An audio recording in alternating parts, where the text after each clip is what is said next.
Get it out of the system now. In the name of Jesus. Okay. What was I doing? Rayman, over here! Come and get me! What's up, Justin? Oh, you just missed it there, bruv. Stream Elements got you by this much. Oh my gosh. Whoa. Yeah, I forgot the game. This game's camera's busted. I was looking back at footage. I laughed at that part. Was going to just comment cough. Yeah, you should have. You would have beat me to it.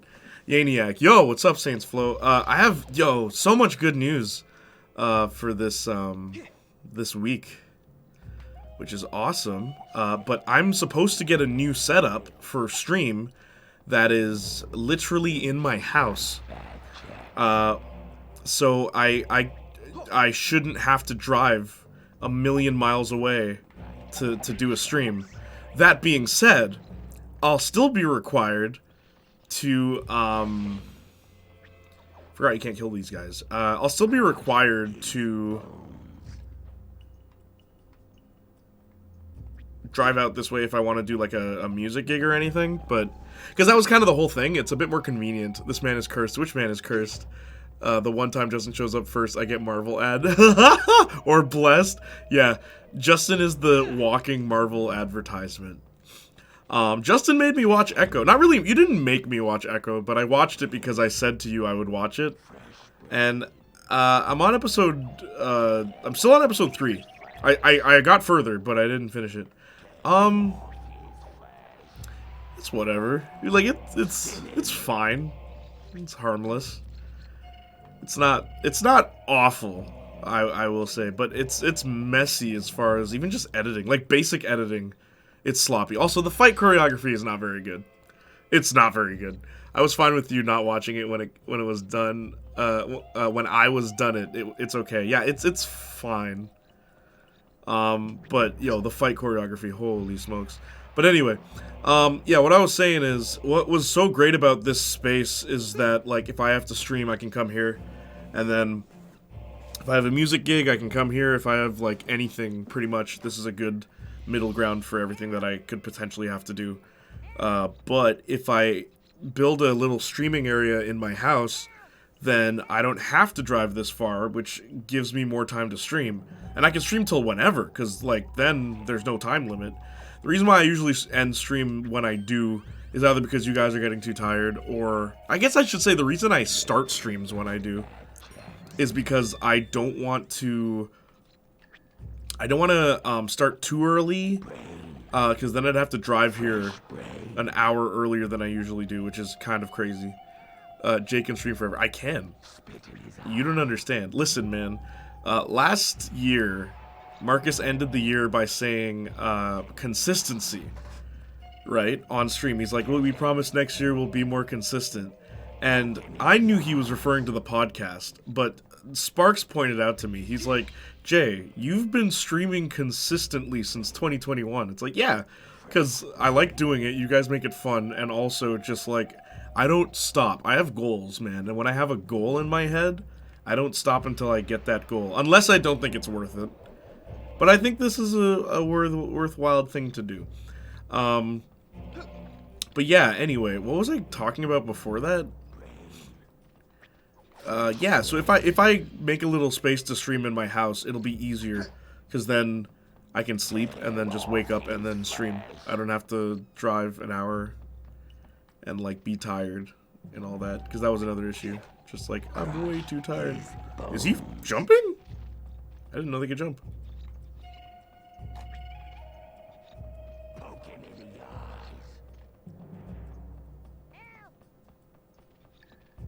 Do I need to get him to stand on it? Spit in his eye.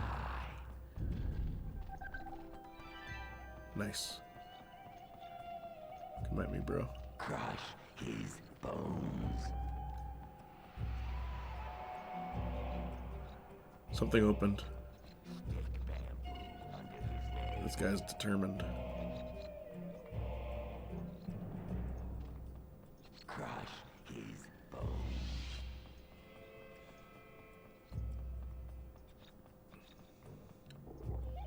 When I was a kid, the Kanaran, which are these enemies, they actually freaked me out. They just walk slowly and you can't kill them.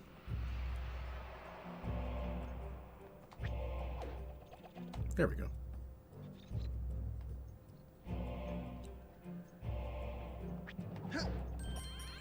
Cool little puzzle, too. They didn't tell me what to do. It's like, well, I'm too light to get on this thing. Maybe they're heavy enough. Pretty cool. I did listen to the podcast. They were good. Glad they revived him after the flatlining. Why do you think the podcast is male? But yeah, no, all jokes aside. Yeah, man. We're good. Our podcast is actually good. Like, and I know that's like a funny thing to say, but like, no, legit, we're two funny brothers. We're two funny brothers. What I love most about our podcast is that anyone can listen to it. Like, we don't have to swear to be funny, you know?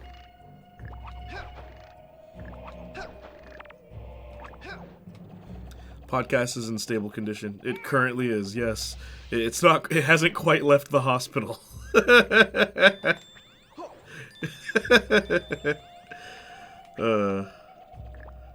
But yeah, literally, Marcus and I are already preparing the next episode, so you can tell already that it's like, hey, we do want to do this.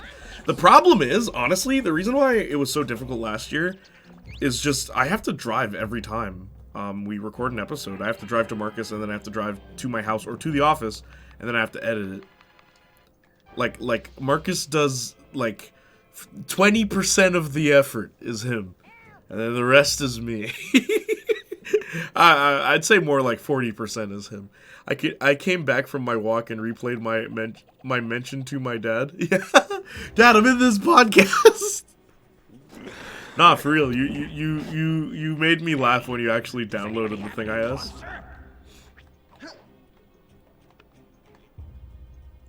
That was hilarious. Just for the sake of nostalgia, man. Download Wolverine.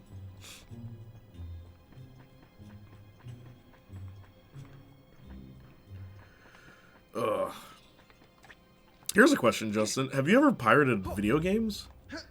I know you're more the movie guy, but, like, have you ever pirated a video game?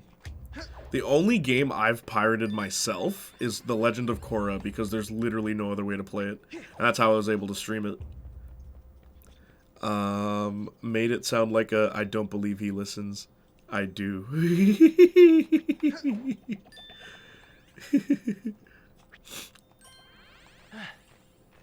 Of course. Thank you, by the way, Justin. Justin, I know you listen to these.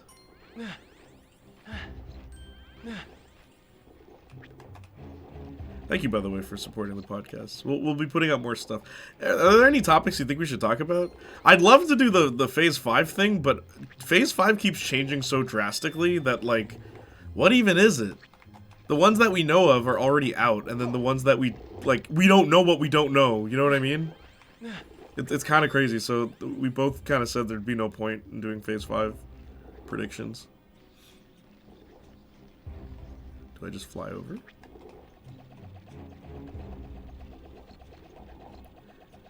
No. Also, Saints Flow, if you're there, talk to me. Hey, guys. I mean, don't you feel guilty about ganging up on a guy when he's all alone? No. Why? I did find Minecraft on the high seas when I was younger. Ah, okay, so you have pirated a video game. Interesting choice, Minecraft. I think that people should get comfortable with not owning games. It's getting freaky how game companies seem to be demanding that. Which is ridiculous, but I think like, I've been buying physical copies of games like crazy lately. You don't understand.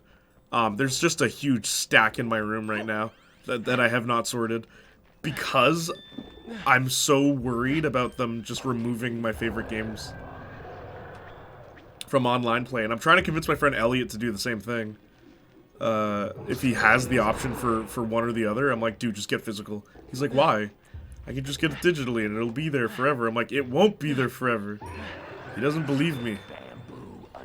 So as effed up as this sounds, I'm hoping something he really cares about gets delisted.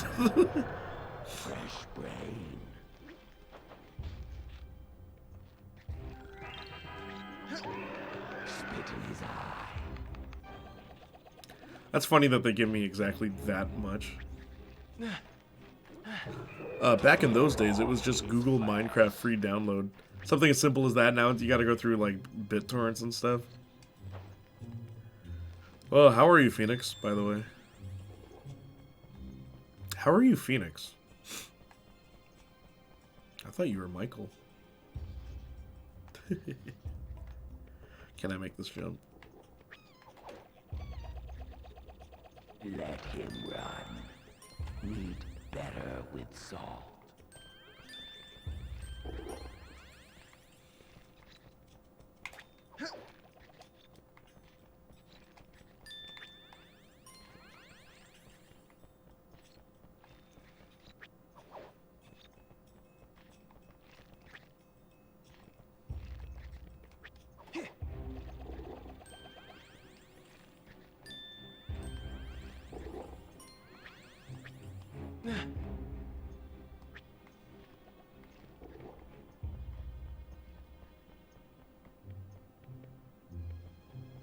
Was I already here?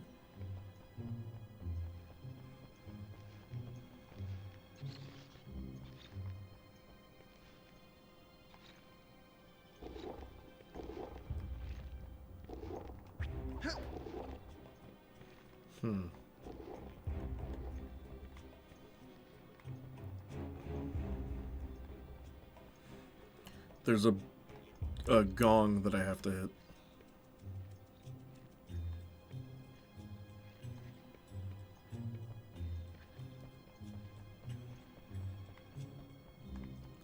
Okay, I think I know what to do.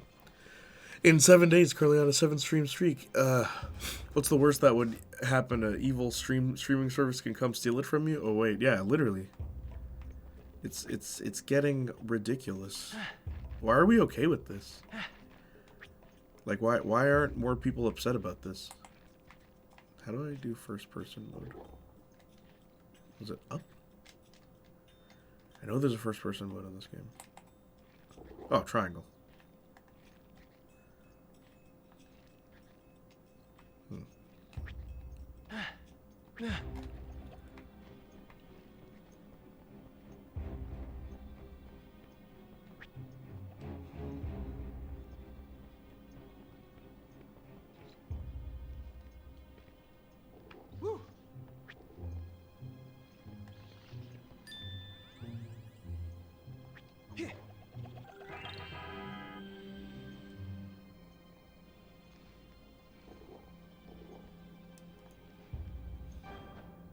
Oops.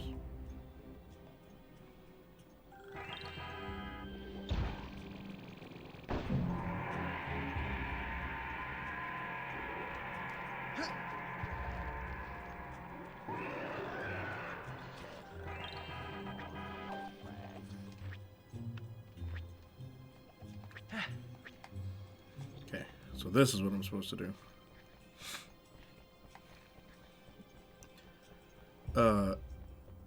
It's known as paying for convenience breeds consumer apathy. We should not be apathetic towards something as serious as this. Holy jeez. But yeah, it's crazy when people tell me it's like more convenient. No, it's not. More convenient than piracy? No, it's not. Since when? What's up, Rayman 3? Holes, she. Let's go, man. Yeah, how are you? I love Rayman 3. Yo, legit, hot take. I think this is better than Rayman 2. I know a lot of people would get mad at that, but I think Rayman 3 is better in a lot of ways. Okay, what happens if I land?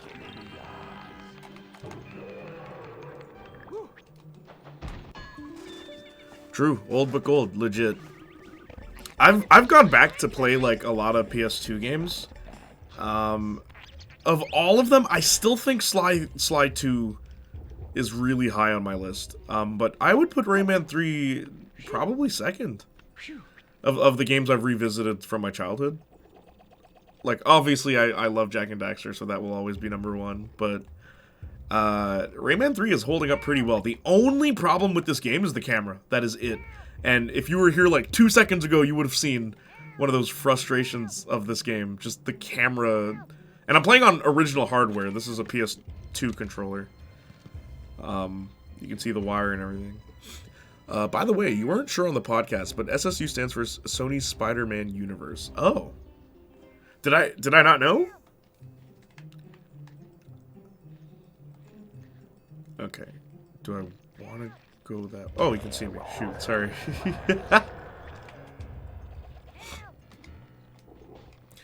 You, Faxman. What's up? What other games are you into? Because I need a list of games to play for this year. Oh! I already played a lot of my favorites, but I need, like, fan recommendations or people recommendations in chat. Yeah, you made up something. What did I say? What did I say in the podcast? Yeah, the Sony Spider-Verse. Did I say something like that?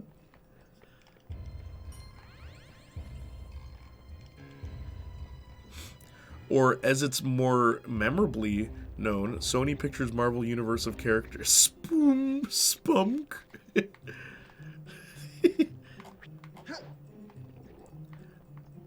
Oh, there it is.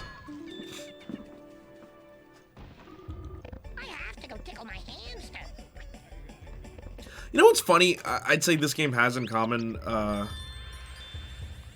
Crash Bandicoot Twinsanity, which, funny enough, it's my favorite Crash Bandicoot game. As busted as it is, it's the only Crash Bandicoot game, in my opinion, that has, like, it understands its tone. Like, to really separate it from Mario, you gotta make it the more zany Looney Tunes kind of thing. If Mario is Disney and Mickey Mouse, then Crash Bandicoot should be like Daffy Duck and Bugs Bunny, you know what I mean? Like, more chaotic. And I feel like only Twinsanity ever captured that for Crash Bandicoot, which is a shame, because I think tonally, like, that's good for Crash Bandicoot. It works perfectly. It's a shame they only ever attempted it in one game. I can hear him, but is he here? I think you said Sony Cinematic Universe. Marcus said something about how that doesn't make sense. Yeah, yeah, the letters don't add up. A big highlight this year is the Gothic remake. Gothic remake of what?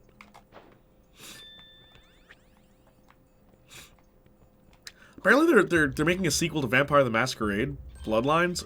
Should I just wait for that, or do you guys actually want me to play OG Vampire? Game I've never played, but Johnny said that is his favorite video game. And Johnny has very unique taste in games, but I've loved every game that he's said is his favorite. Okay, this might be a problem. Would you guys please stop talking about your dads?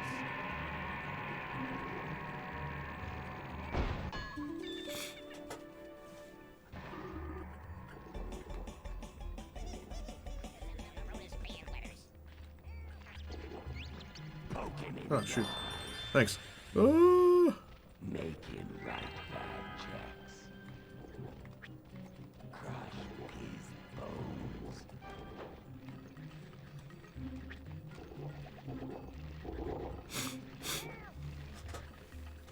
If you don't know, Madam Web will be the 116 minutes might be the longest Marvel-based Sony film. 160 minutes? Really? That's the longest?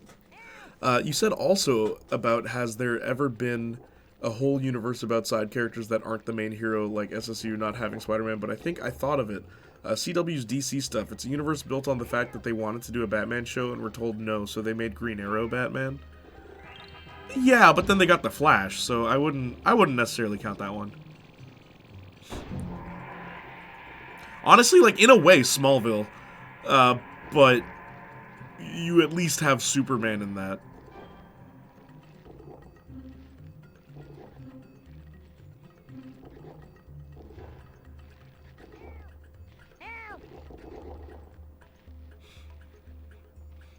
Somebody save... Yo, what's up? Oh, don't scare me like that. How are you, Igor? Bumba. Oh, sorry, can't say that. Can't say that on Twitch.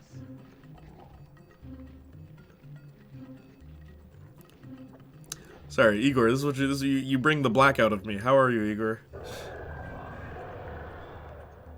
Can you leave? Let him run. We'd better with salt. Bring the black out of you? I was like, Bumba. Oh, nothing. I was saying Pumbaa, like in Lion King.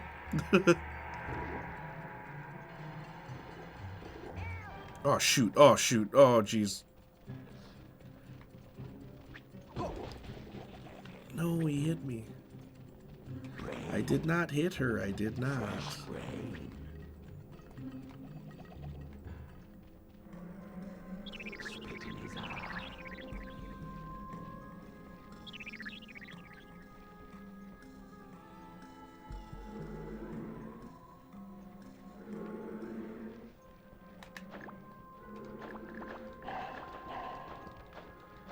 How do I get back up? Oh, wait a minute.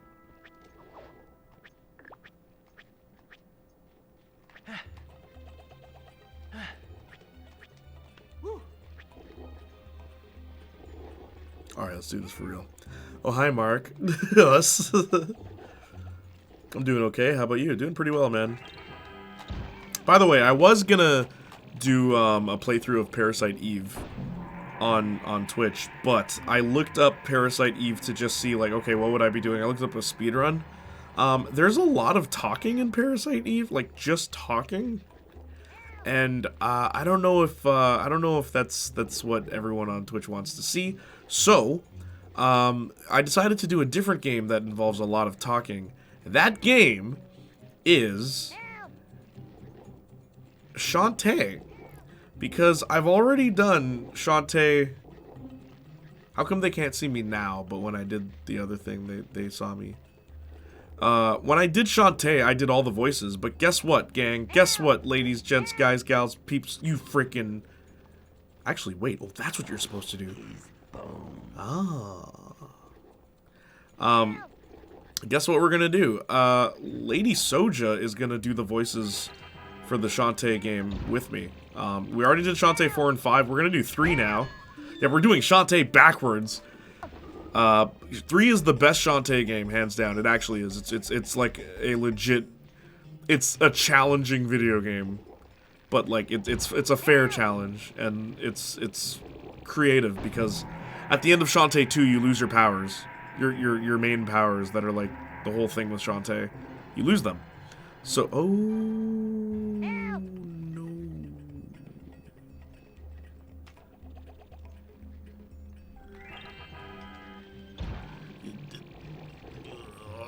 Oh. Fresh brain. Stop. Stop. Stop. Stop. Stop.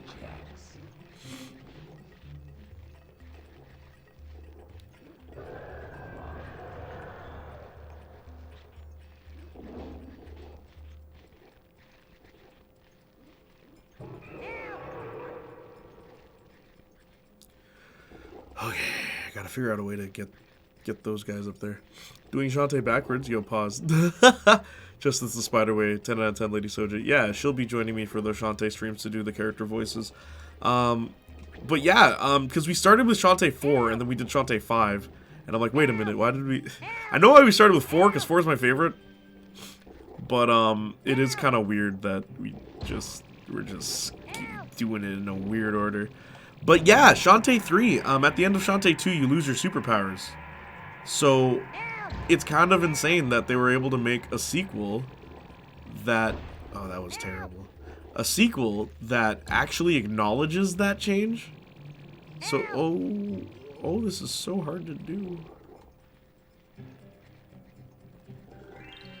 Where, yeah, you don't have powers in Shantae 3. You don't have powers at all. Like, but that's why it's so challenging. Let's make a Shantae platformer without her abilities. But it's so creative. It's creative how they did it. Help! Is there no way to, like, immediately... There's no sharp turn. Dang. Okay. Okay, I just gotta do it this way. Help! Help! Wow. Did you see that? Help!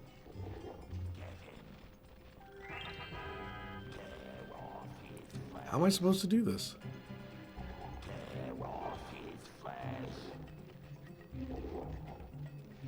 Help!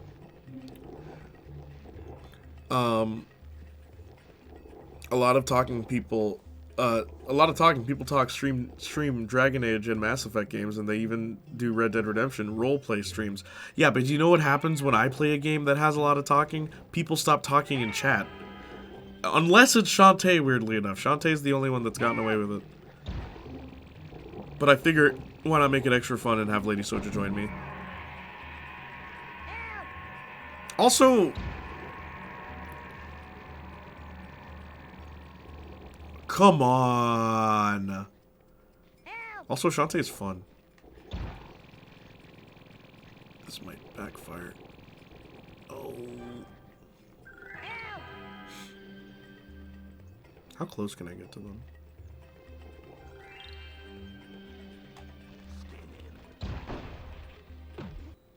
Little grasshopper, hit the gongs. It will attract the Canarans.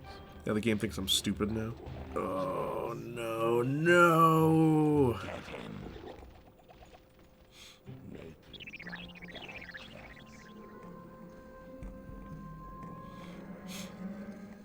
They're doing, the only game turned into a movie that I would be rooting for to be great is the Ghost of Tsushima, but in my eyes, that is movie development hell. Yeah, probably. They're doing an Until Dawn movie, apparently, basically ruining the purpose and concept of the game. Yeah, which ending's canon now, unless they give us a brand new ending. Which Arson, I think, joked they all die would be the new ending. Just, they all die. Game basically just said you're stupid. Yeah, they stopped the game. Stop the tape. Look, these enemies, you can't kill them. These enemies you've made no attempt at killing. You can't kill them, dude. How am I supposed... Wait, I'm so stupid. I could probably just punch the thing. I could probably just punch it, right?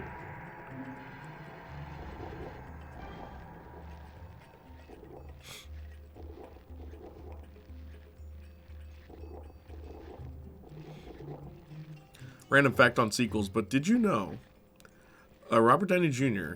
a few years ago wanted to make a sequel to Kiss Kiss Bang Bang? What would it have been called? And that would have been great. Kiss Kiss Bang Bang is one of my favorite movies ever. Game basically just said you're stupid. Yeah. Stick bamboo under his nails. Skin him. Help! Help! Help! Help!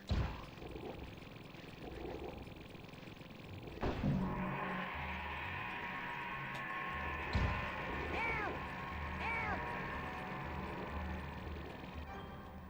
Come on. Help! Help!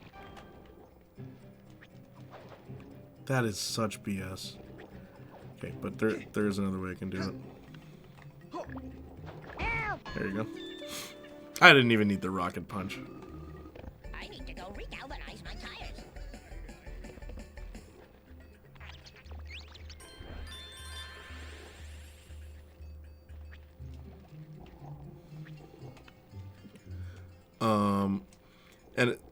And I said it's not canon unless they pay Rami Malek to star in it.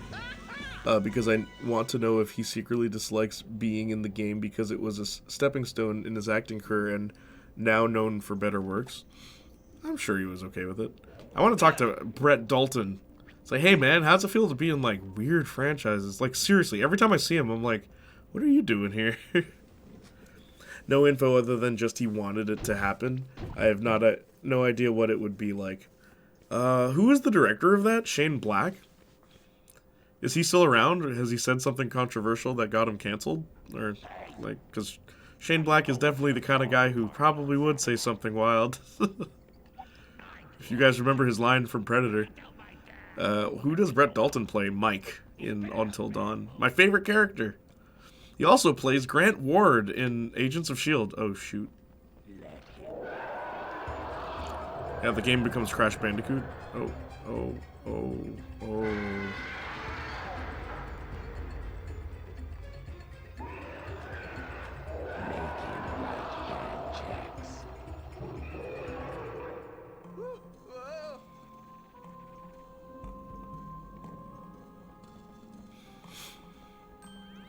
Shane Black's still around, yes. Shane Black made the newest Predator. That's enough to ruin his career. Newest Predator? Prey was the newest Predator, not. What was Shane Black's Predator movie called? The Predator? That was one with the Alpha Predator and the like everyone is cringe and they all have cringe lines. But he also made The Nice Guys, and that's 10 out of 10. That was with Will Ferrell, right? Nice Guys? Yes, The Predator 2018. Yeah, The Predator was his. Predators was the one where they're on the planet and Adrian Brody. They casted Adrian Brody as the tough guy. Adrian Brody as the tough guy. Yeah. And then Predator 2 is the one where it's like New York City and it's like the 90s, I believe. And there's like a voodoo group of people and it's weird. It's a weird movie, Predator 2. It's not bad though. In fact, I don't think any of the movies are bad. I don't even think The Predator is a bad movie. It's because, like, people say, oh, The Predator is such a terrible movie. Do you remember the scene in friggin' Predators where, what's his face? Topher Grace? Topher Grace turns on the humans, and then he talks to the Predator, and the Predator's like, well, get the F out of my face, pow. And it's just like, what? What was his motive? See, stuff like that didn't happen in Shane Black's movie. Olivia Munn was in that too, right?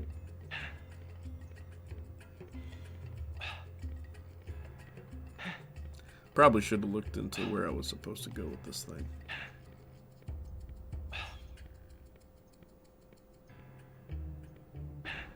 Oh no.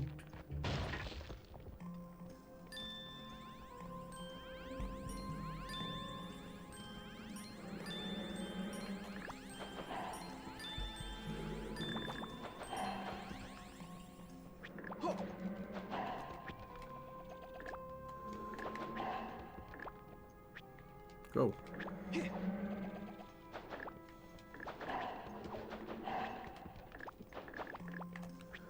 Oh my lord.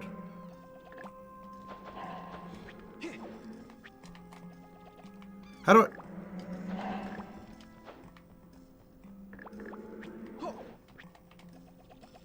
How do I get up there?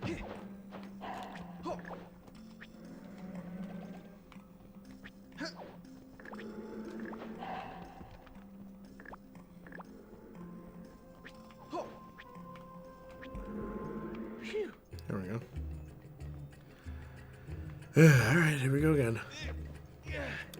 Yes, The Predator 2018. No, Ryan Gosling is and Russell Crowe. Oh, right. Okay. I have not seen that movie.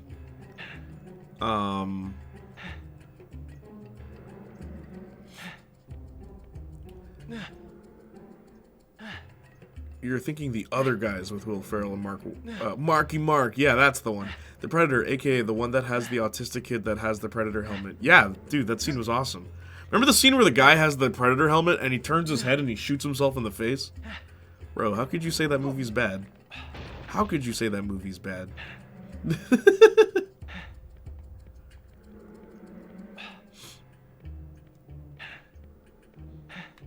My problem with that movie is that every character talks the same. No.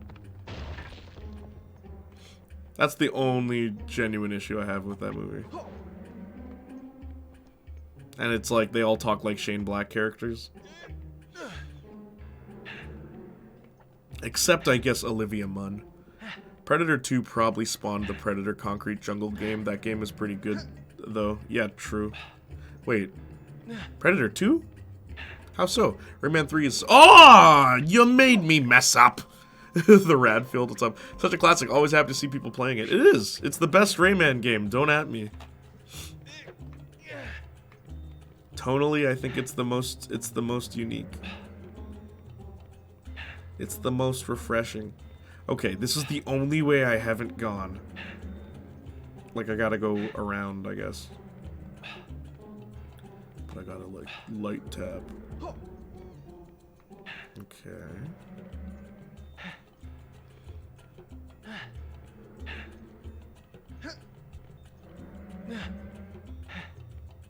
Okay, we did it.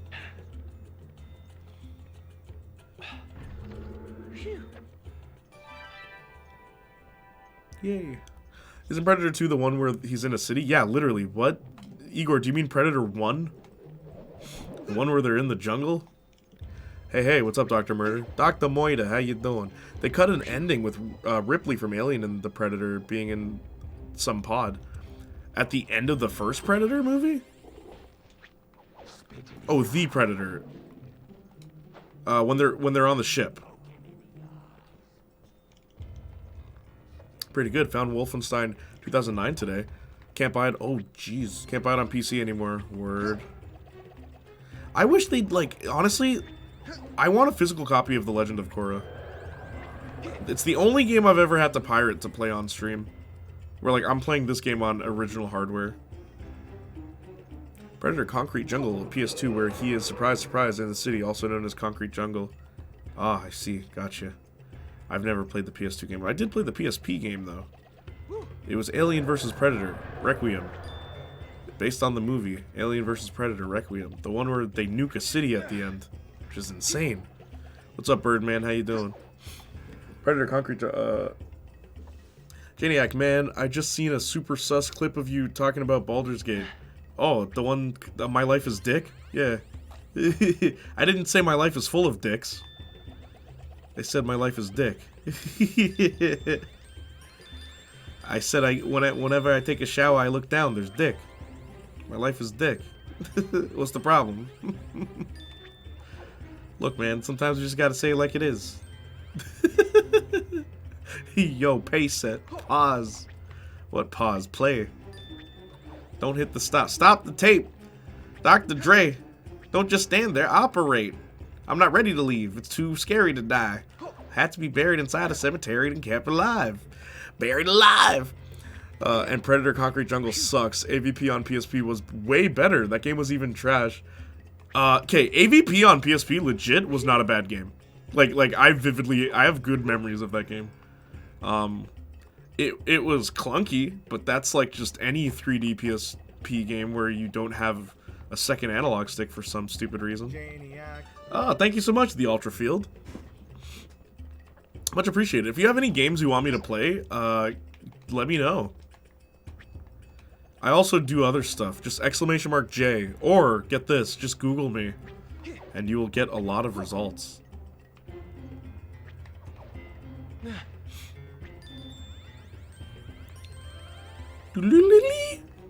Okay. Now I'm back here. Concrete Jungle is more than clunky. A PS2 Predator game that I've never heard of. I feel like that's why I've never heard of it, you know?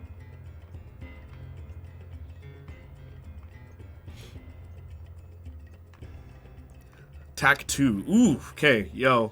Tak and the Power of Juju is on my list. In fact, I can show you the game. Where did I put it? Tak and the Great Juju Challenge is the one Marcus and I are going to play together. But we will do the Tak series, because I really do like the Tak series. Give me a sec.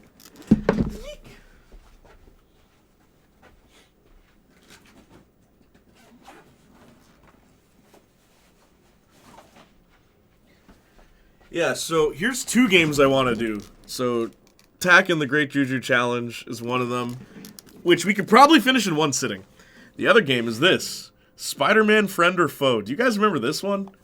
PS2 game. It's one of the only multiplayer Spider-Man games that's not like an arcade game.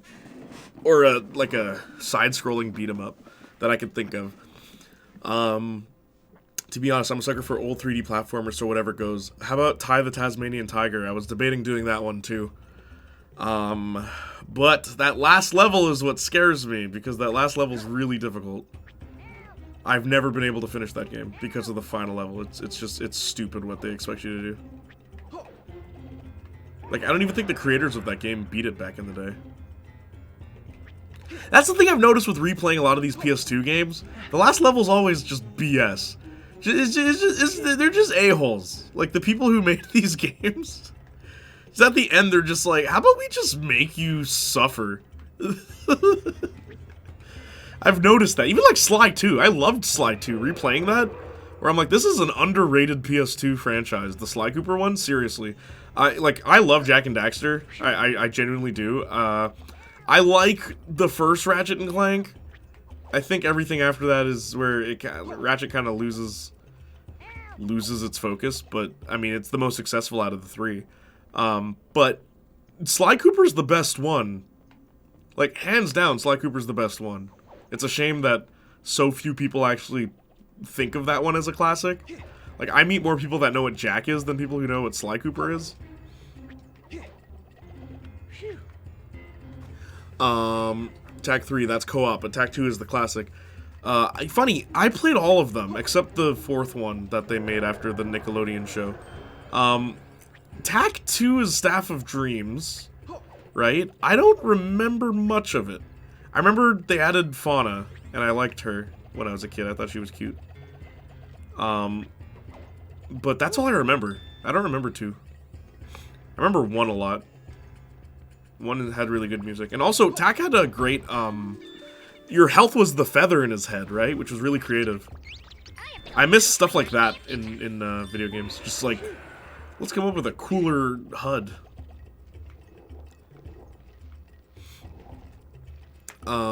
It's like the first Marvel Lego game that's not Lego. Kind of, actually. I never thought of it that way. Google's dick. Janiac Jr. Don't Google my dong. You'll never find it. Realize the safe search is off. But yeah. Did you guys listen to my podcast? OnlyFans stuff, bro. Wild. Anyway. Only Justin knows what I'm talking about. Who listened to the new podcast episode, guys? Yo, check it out.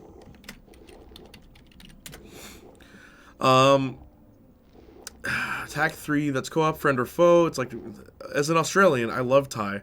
I've met the people at Chrome who worked on it. Very cool. Really? You're Australian? You're the second Australian here. Yeah, Mirror Rayman 1, they flirt with your controls without telling you in a couple of moments. They do? Oh, wait, no. Rayman 1 is a nightmare. That whole thing is a nightmare. That whole game is a nightmare, dude.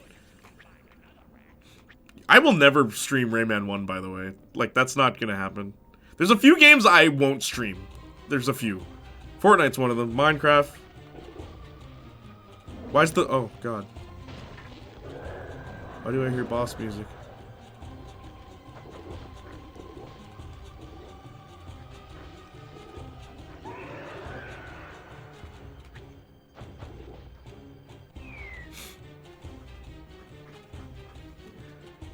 I prefer no HUD in games except Battle Royale.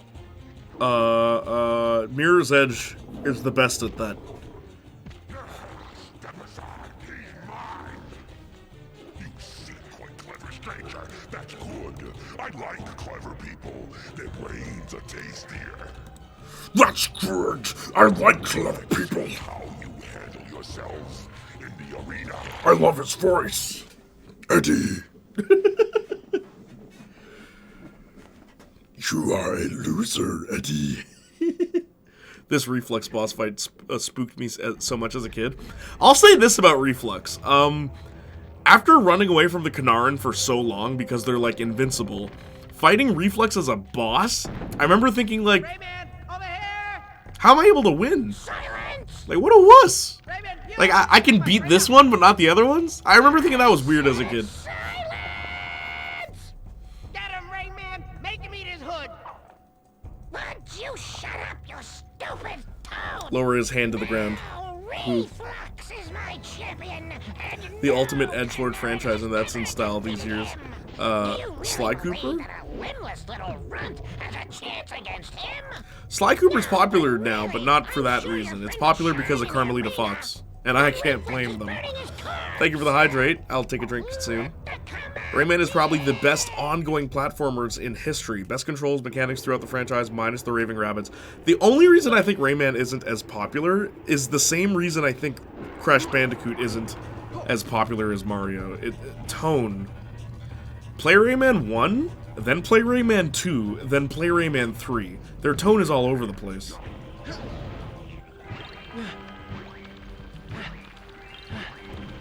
Oh shoot, I forgot they travel down.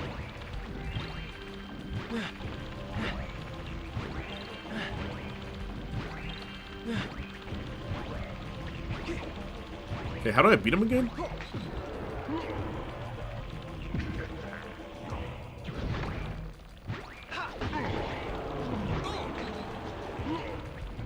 I'll just take the hits. I'll just take the hits.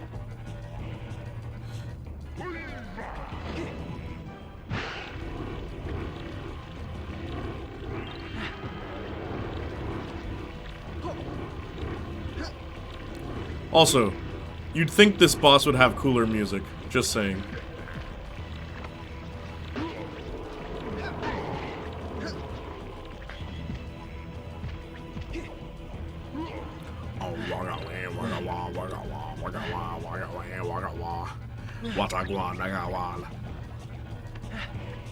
They give a backshot, backshot.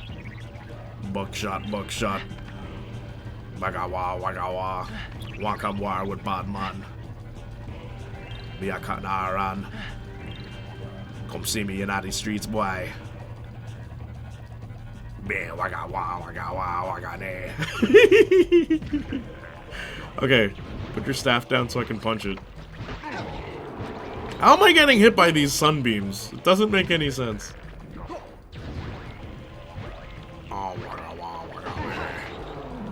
Do I need the super muscles to do that? Like, I can just...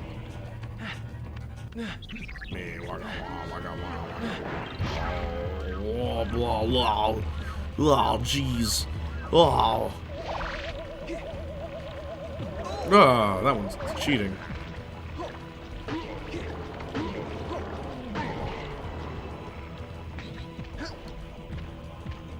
Am I doing this right? What a weird boss fight. Like, I remember this, like as a kid thinking this is stupid. The fact that, like, this is how you fight him.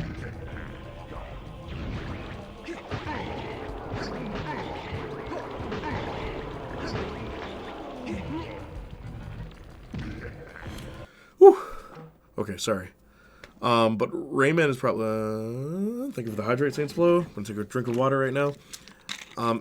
Eddie, ready to celebrate Christmas. Venom and Venom Christmas Spectacular Special. You mentioned a furry game right as I redeem something. Sly Cooper is more than just a furry game. But yeah, it is a furry game. And it's great. Sly 2. Crash Bandicoot is the true gamer's platformer. It's a lot harder than Mario. But I've always preferred Spyro over Crash and Spyro. Gotta say though, Rayman has some of the best music in any 3D platformer, especially this one. Rayman 3's soundtrack is really good. Like, and I've noticed replaying it. Those who don't know, I'm a musician. Like professional. I'm a pro, bro. I worked with Shiloh. Do you guys know who Shiloh is? I'm on her Wikipedia page. Okay. But yeah. Oh god. Something I've noticed is the heavy usage of bass guitar in this game, like stand-up bass too. I should mention, for a lot of the songs, and it's like that's so cool. It's like there's another really good game. Sly Cooper's soundtrack is also really good. Sly Cooper, especially Sly 2. But something that I think is missing from a lot of video games today. If it's a really good soundtrack, or quote-unquote a really good soundtrack, it's just a bunch of guitars. Like, just a bunch of string instruments, and people are like, oh, it's so epic, oh, I'm orgasming, oh. But, like, no. It's been done to death, man. I've said many times before, one of the best video game soundtracks, in my opinion, is Wet, believe it or not, because it's music from local artists, and the genre is psychobilly. When you can stick to a specific genre to set the tone of your game, and it's not a genre that's easily accessible or easy to listen to, in some cases, I think that's dope. The only other game I can think of that used psychobilly for its soundtrack is Postal 3, and that game sucks. So, it's always cool to see a wide range of genres. And by that I mean, like, it's cool to see genres that aren't used very often in a medium that is allowed to express itself in ways that aren't just orchestral. And I like orchestral music, I do. But I'm tired of seeing epic boss fight, therefore we need violins, da-da-da-da, we need all the trumpets and the horns, and it's like, okay, like, it's been done to death, you know? It's like, okay, Spider-Man swings through the city, guys. Spider-Man does whatever a spider can, okay? Why the hell do I hear horns and trumpets? When you see Spider-Man swinging in the city, you know what you should hear? Rock music. Like, for real, it's weird that they've never done that. There's never been a version where you hear rock music. Actually, I think the PS4 game does that, but then immediately cuts to orchestral music, and it's like, why are you playing orchestras? Why? Like, in Sam Raimi's film, okay, cool, right? That's an iconic soundtrack. But, like, this isn't Sam Raimi's film. Like, let's get some new music going, huh? Just a thought. Especially for superheroes. Like, I've said many times before, if I was gonna do a Ghost Rider movie, right? I'd do, like, predominantly metal, but it wouldn't be dad rock. Like, you know what I mean? It wouldn't be, like, 80s metal. It would be, honestly, straight, like, weirdly enough, it'd probably be very 90s. Because I think 90s kind of suits Ghost Rider a little more. But, I hate that a lot of video games today shy away from certain genres. And if they use metal, it's always friggin' degenting, which I'm okay with. I like it. I like degenting. I like the don don don don don don don don don don don don don. I like that. It's cool. But like, every game does it now. Like, why did Postal use that music for Brain Damage? Why is Postal using metal? Like, one thing that's funny about Postal, you know, you're this trailer trash dude. Shouldn't you be hearing banjos? Like, 2 did that, and I think it actually suits Postal a lot more. I've always thought that, and that's why Psychobilly being for Postal 3 makes a lot of sense. Because Psychobilly is literally, it's rockabilly mixed with punk. And you can throw banjos in there, but usually what the banjo would do is what the bass guitar is doing. Sorry I haven't read chat. Why do you guys let me do this? You stop talking to me about music. Darn it. That was like 15 comments ago. You asked who listened to the latest episode of your podcast. Since I haven't, I couldn't raise my hand to signal that I had listened to it. So, I did the opposite, lowering the hand. Okay. Well, listen to it and let me know what you think when you do. Crash is low-key enough to not be too mainstream. It's true. Like, legit, it's true. If you liked the Crash franchise, I have a newer game you'd love. It's a new IP. What is it? Ukulele? Wait, that's Banjo-Kazooie fans. Flexniac, what color is your Bugatti? It's not brown or beige or whatever the hell you know whose is. Janiepedia, TV tropes? Put me on TV tropes, guys, please. I want these tropes on my tropes page, okay? 5-man band, right? And here's who's in the 5-man band. The leader is me. The lancer is Marcus. The big guy is... it's probably Trevi. The smart guy is also Marcus. And then the heart is Tavon. Yeah, YouTuber Janiac. Postal 3, Jay, you're hallucinating. Running with scissors, I accidentally skipped to 4, there's no 3 word. KO the kangaroo. Yeah, okay, I've been meaning to play that one. Is it actually good? You need custom playlists in Spider-Man Free Roam. That'd be sick if they did that, actually. What, you want the Ramones Spider-Man cover? No. Aerosmith did a better job doing a Spider-Man theme song than the Ramones. Wow. I think the issue is with superheroes and sort of other blockbusters is the bad habit where they edit the temp music from other movies until the composer produces work. Yeah, true. So then they kind of just have to stick to what the temp music was. Would you put Ammon Amarth to Thor or something like some Viking folk metal? Honestly, they were on the right track when they were doing like the Immigrant Song by Led Zeppelin. Funny, I did a whole video about how I would do a Valkyrie TV show, and the theme song I chose for Valkyrie was Layla by Derek and the Dominoes, which would, like, be really good and, like, kind of suit that tone that is already being established. But I do think every character should have their own kind of genre for motif, which, like, wishful thinking, because that would require people working on movies to actually listen to music, and you know that's not a thing that happens. I think Quentin Tarantino's the only director that, like, is also an avid music listener, and I'd also argue Edgar Wright, because you can tell it's, and honestly, James Gunn as well. You can tell they actually like music, like they're proficient in it, like enough to know what works. That isn't just pop song, you know.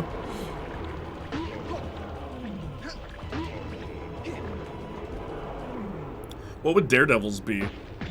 I would get a fusion of rock with organ or something that sounds Catholic. Do that again, I'll have headed, I'll But I would use rock for Daredevil. He's living in Hell's Kitchen. And he's the devil. But, like, it'd be a mix of rock with something that's more heavenly, quote-unquote. To kind of show the duality of his character. You're supposed to play new Postal, like Doom. I know, but I don't like that they use Doom-style music for Postal. It's stupid. Like, it doesn't fit. It does not fit Postal at all. Bugatti only comes in blue. Any other color is a crime. I've seen a red Bugatti. What about Johnny in the five-man band? Johnny. Okay, so for the actual band, like one accord, Johnny's the big guy. Huh, I guess I'd have to really think about the five-man band for us. In a way, he's the Sixth Ranger, but I don't know. Huh. The leader is me. The Lancer in my actual band, second in command's probably Chelsea, the guitarist, which makes sense. It's always the lead singer and the guitarist.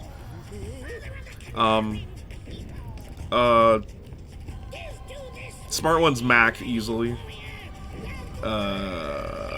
The heart is still Tavon, and the big guy is Johnny. There you go. The only person left out of that is Leslie, who's the trumpet player. She's the Sixth Ranger. Mac plays piano, I play bass. I play everything, except drums. Mac also plays drums, and so does Johnny. Like, that's the thing, we're all multi-instrumentalists. Johnny can kind of play the harmonica and violin as well. And then Leslie can play violin and trumpet. Chelsea can play guitar and bass. I play guitar, I play piano. A little bit of sax, melodica. And I compose every song, so, you know, even if I can't play the instrument, I know how the instrument sounds. I know how to compose for it, which is awesome. I'm getting better at composing, guys, like straight up. I've been offered jobs to, like, write music for things, and it's like, this is so cool. And you'd never know it's me writing it. Because, like, I try to make sure it doesn't sound like me. I have to resist the urges that I have when I write music to, like, make it like my music, you know? Like, kind of sneak in some things. Like, put in the trumpet here. Put in the saxophone. Can't wait to see you do a score for a film. I would love to. Funny, yesterday I saw Mean Girls, the musical, in theaters, right? And it's okay. It's not a very well written musical. I will say. I don't care if that's, like, controversial. It's not a good musical. A lot of the songs don't tell you anything. Like, you know, in a musical, when characters sing, it's supposed to establish something that we don't already know. But, like, out of the, 15 songs, I swear to our Lord and Savior, it feels as though they're just songs to fill space. Because we need songs, and this is a musical, therefore, it's so weird. But anyway, I love the girl they got to do Janice. I love that person. And that they get a really cool solo song, and I was like, I'd like to compose music like that for a movie. Anyway, Batman franchise always gets music right. That's true. Funny, for Batman, I would never use rock music or anything other than orchestras, because that... Funny, I guess, like, even just for DC has always struck me as more classical, or just that in my head is more epic or more traditional. That's the word I want to say for instruments. But for Marvel, I would want to deviate from something like that. Definitely for Marvel, I would deviate from that. The only characters I can think of in DC that should deviate from more traditional sounds or traditional orchestra is Teen Titans and, like, Lobo. Like, rock Superman, just no. Don't play rock music for Superman. You gotta have the trumpets for Superman. He's the superhero. You gotta have the trumpets. You gotta have the brass. You gotta have the string, the cello, keep that in the bottom of that, you know what I mean? But then Batman has to have the exact same instruments as Superman, you just use the more bassy ends of those. Like, for Superman, right, if you're writing music for Superman, very heavy on brass, very, very, very heavy on brass, right? But for Batman, I'd go heavy on strings. You see, they both have brass, they both have them, but Batman's gotta have the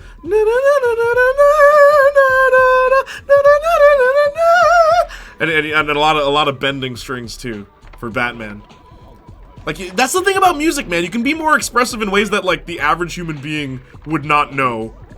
Because, like, not many people are going to notice what bends are. Not many people are going to notice what upstrokes are or stuff like that when you're playing guitar or even violin.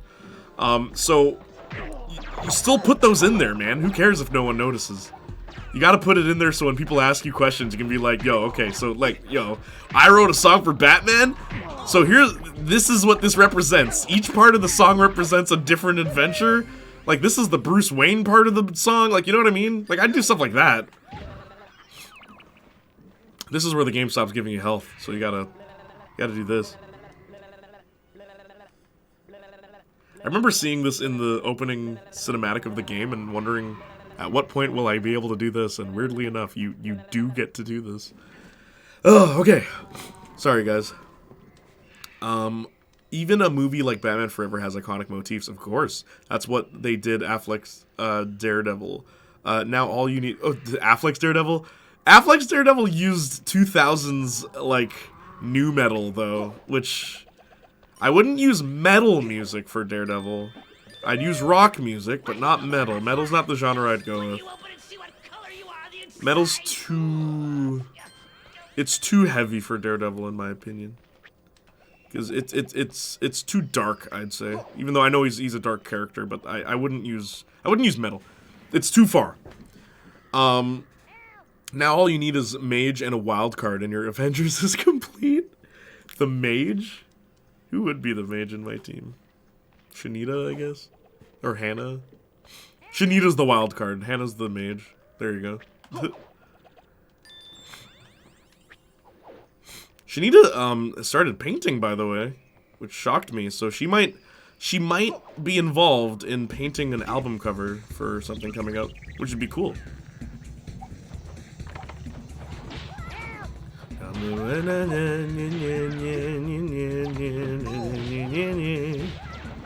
I really need health.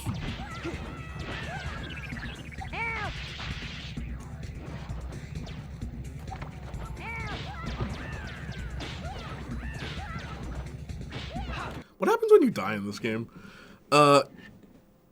Okay, is exactly what I expected. Still, it being one of my favorite movies ever, I want to watch it and give it a fair shot. I have, like, the most middle of the road expectations for the Mean Girls musical. Let me know what you think when you see it. LMAO, do you think new Superman will get a new theme or some version of Williams' theme? Some version of Williams' theme, it's easier, and I honestly do not think the new Superman movie is in good hands, but we'll see. DC superheroes are more majestic, almost godlike. Even the lower-level metahumans work better with orchestral compositions. It's true. Even Wonder Woman. So funny, if I said I'm gonna sit on brass for Superman and strings for Batman, Wonder Woman would be more flutes. Like, and I know that, like, it'd be more woodwind, I guess. Because I'd want their motifs to be separate instruments that carry them. But, like, Wonder Woman is the part of the Trinity, and I unfortunately, I forgot her. But I'm sick of the Hans Zimmer style. I agree. Cool, that's the taunt from the first Rayman, I know. Imagine Superman flying into AC/DC. I'm surprised Man of Steel didn't do that. DCU bit most of the FCU other stuff. Shoot to thrill! He's saving civilians. Why am I here? Back in black! I hit the sack! Like, it doesn't work for Superman. Is Punisher metal? Yes. Yes, Punisher's metal. Was just gonna mention Punisher. Punisher is absolutely metal. Give me the harshest sounding, degenting. Punisher is the character you do for that. You give me the dun dun dun dun dun dun dun dun dun dun dun dun dun dun dun dun dun. Just that's Punisher. Just when he's running and gunning. And if you really want to take it a step further, you make him listen to the music while he's doing it all. So he doesn't hear their screams. He's just I want to write a Punisher movie. I'm going to make him a vicious animal, man. There is nothing sympathetic about this monster. Or give me, no. I wouldn't want to write a Punisher movie. Give me a game. I'd love to do a Punisher video game. And like, you do detective work and stuff, but like, when you kill people, you're a different person. Just any semblance of humanity is missing the moment you start killing. Just like, yeah, that's Punisher. That's the Punisher we know and love. I was just gonna mention Punisher. I like the Arab trap music in Moon Knight show. That was cool. That was different. I like the harpsichord that they used for Doctor Strange in the MCU. Until Doctor Strange got a second movie and they suddenly forgot the harpsichord. What the hell? It was cool having a character have like a specific sound. When Doctor Strange shows up in Thor Ragnarok, you hear a harpsichord. You know what a harpsichord is, right? It's that ding-ding-ding-ding. It's like, you'd have to just look up harpsichord. You'll know it when you hear it. Harpsichord. Yeah, that's what was used for Doctor Strange, and it's stupid that they got rid of it in the second one. Like, what the hell? Yes, I know. Yeah, the harps. Well, you know. I know you know. Literally mid-typing it, word. Moon Knight music was mid. The thick hippo was the best part of the show. I agree. What was her name again? Moon Knight's theme at the end of the first episode is good. Yeah. And it'd play every time she shows up. Wait, what? Bit late to the party, but you know what's a band I never hear in games or movies? Die Antwoord. They had like 4 or 5 songs in Far Cry New Dawn, and that's it. Gone and done. Never heard of again. It's always weird when stuff like that happens with bands.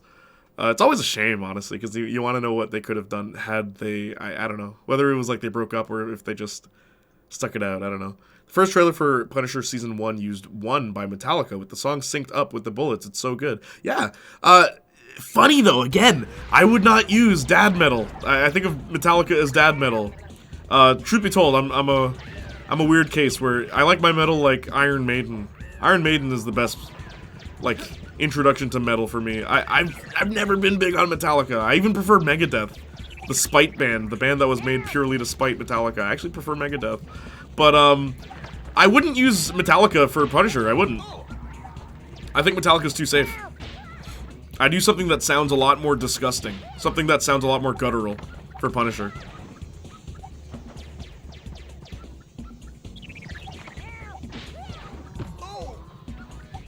Like, I'm telling you, man, if I was making a Punisher movie, like, I would make... As I said, man, my favorite interpretation of Punisher in film is Warzone. It's the best Punisher. It's the only one that's just like, no. Like, I am not someone you should idolize.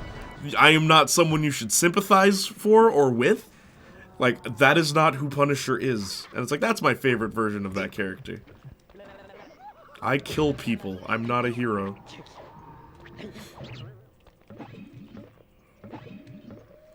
I watched May December right before stream. Why I was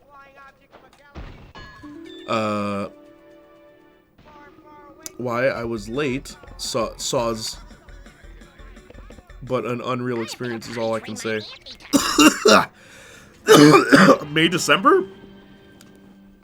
What is that? You confused me so much I coughed. Metallica has a lot of different eras, though. I know it does, but I've listened to a lot of Metallica. I like a lot of their songs. Not really. I like some of their songs. Metallica to me is, as I said, dad metal. Like it's like baby's first metal band. Like just this is metal, but then it's like there's so many other bands that do metal in more interesting ways. Listen to a guitar solo. Well, literally, okay. Metallica's first album, those cool guitar riffs were written by the guy who later created Megadeth, and Megadeth had all the cool guitar riffs after. Metallica doesn't after that. It doesn't. Because that guy left. And it's like, yeah, because, like, Metallica's stuff is... It's very basic. Which, like, people might say, like, oh, well, they were the pioneers for a lot of things, so of course they're basic. Iron Maiden was the pioneer for a lot of the things, even before Metallica, and their stuff is still good. Like, it's not basic. Because their sound is significant, like, it's way more distinct, and it helps that their lead singer has, like, a vocal range of a god. But, like, where, like, Metallica's lead singer, it's like, you don't listen to Metallica for the singer, you listen to it for the band. You know what I mean? But, like, Megadeth, the singer is distinct. Iron Maiden, the singer is distinct. Even Slayer, I friggin' hate Slayer, but I gotta say, I think Slayer's a lot more distinct than Metallica.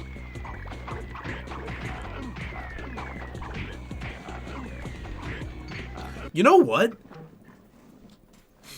Punisher. Hang on. Ooh, can I play this? Would I have to cut it? Okay, do you guys know the song Disciple by Slayer? That's the metal song I would choose for Punisher. Someone look up the lyrics to that song real quick, and you'll understand why I'd choose that song for Punisher. Disciple by Slayer. I would not use Metallica.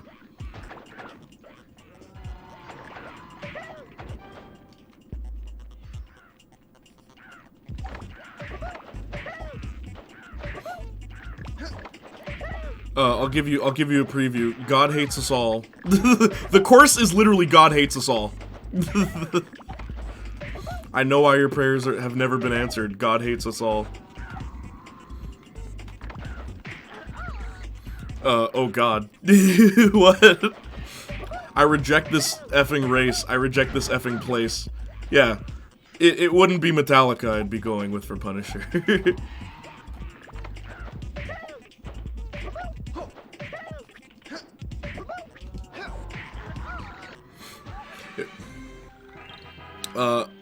Tell that to the cops putting his stickers on their trucks, LMAO, word.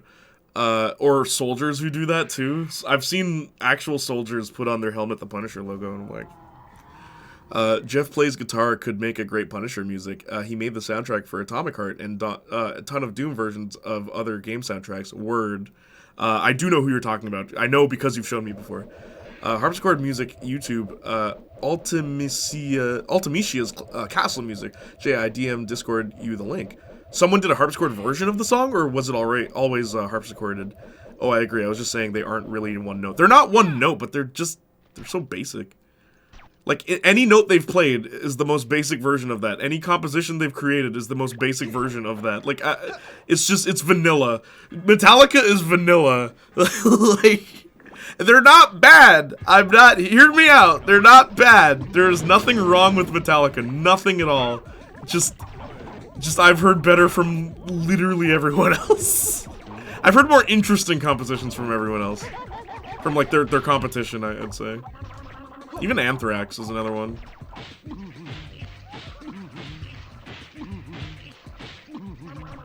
Oh, shoot. Born Again will be the version of Punisher you don't like. What? Well, yeah, obviously. Justin, you're not allowed to create, like, villainous characters these days. Like, can I talk to you guys a bit? Like, just, I know we're playing a game, but, like, can I, like, level with you guys real quick?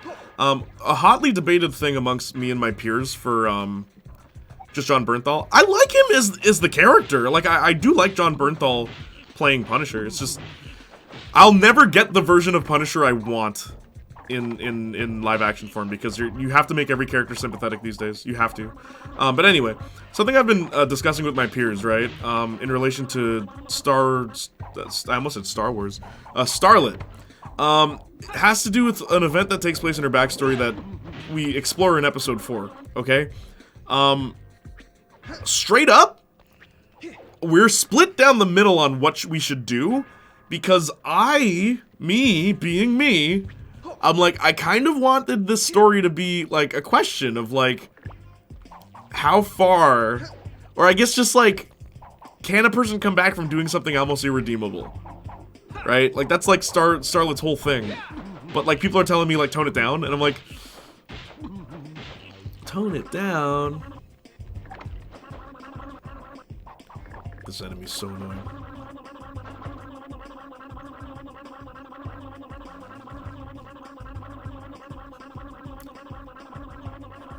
Vibe. If Metallica was a good band, they would sing the SpongeBob intro like Slipknot. Slipknot's cool. It always has harpsichord, really. Never took that in. Born Again will be the version of Punisher you don't like, just John Bernthal. You know, like, the problem I have with John Bernthal, like, not like, playing the Punisher, like, he's well casted. The problem I have with John Bernthal's Punisher is, like, his backstory, they treat it like, oh, this, like, I'm supposed to care. Like, Punisher's backstory is the least interesting thing about him.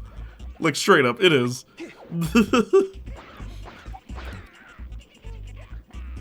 But, like, just...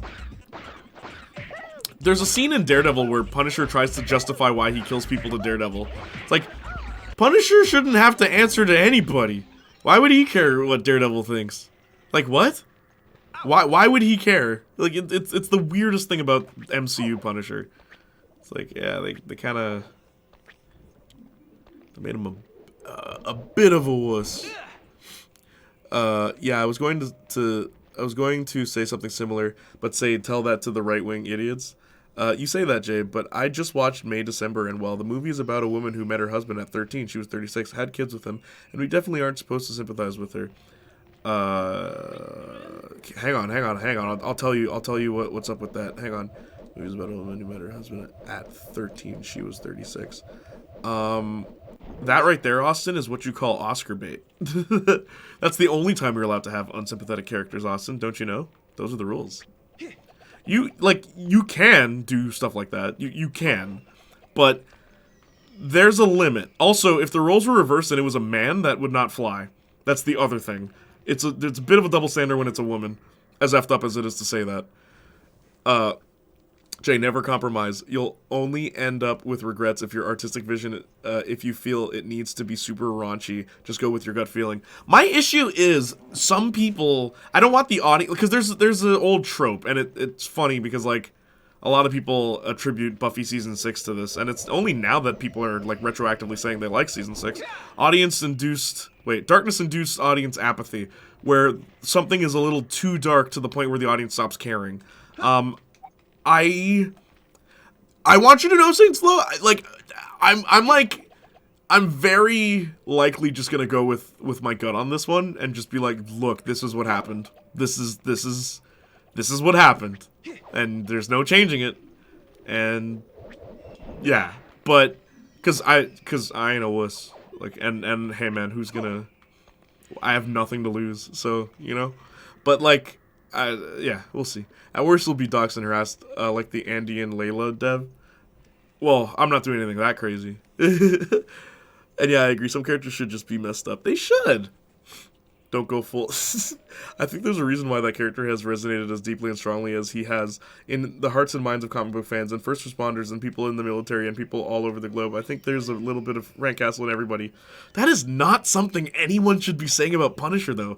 Like, and that right there shows me you've never read the comics. Like, you know what I mean? Because, like, that's not how he's portrayed in the comic. No. He exists very strongly inside me, and I care about that character deeply. I also know that it's absolutely essential that if we do it right, and we have real sacred... If I hear that friggin' sentence again, how come every MCU actor talks like this? That sentence. If I see that said one more friggin' time by an MCU actor, I swear to God. If we do it right. You're not the friggin' director. Shut the hell up. Sit down, read the script. Okay? God. What are you gonna do? Oh, well, my character wouldn't say it this way. How the hell do you know? You never read a comic? Anyway. Audience-induced apathy. That works for a lot. Yeah. Darkness-induced audience apathy. Audience-induced apathy. Rayman has idle animations? Wild. He can separate his body?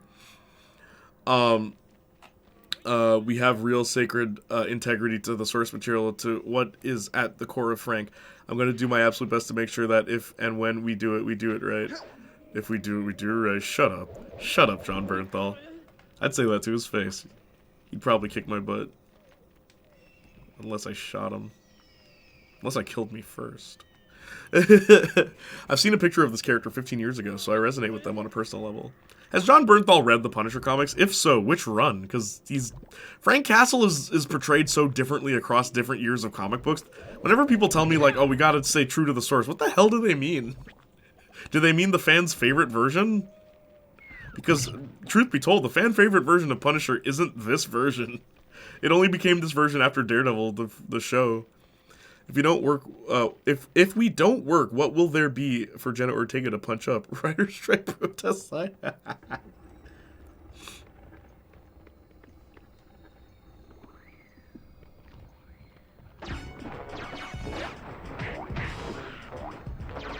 Oops. Not used to having this little health.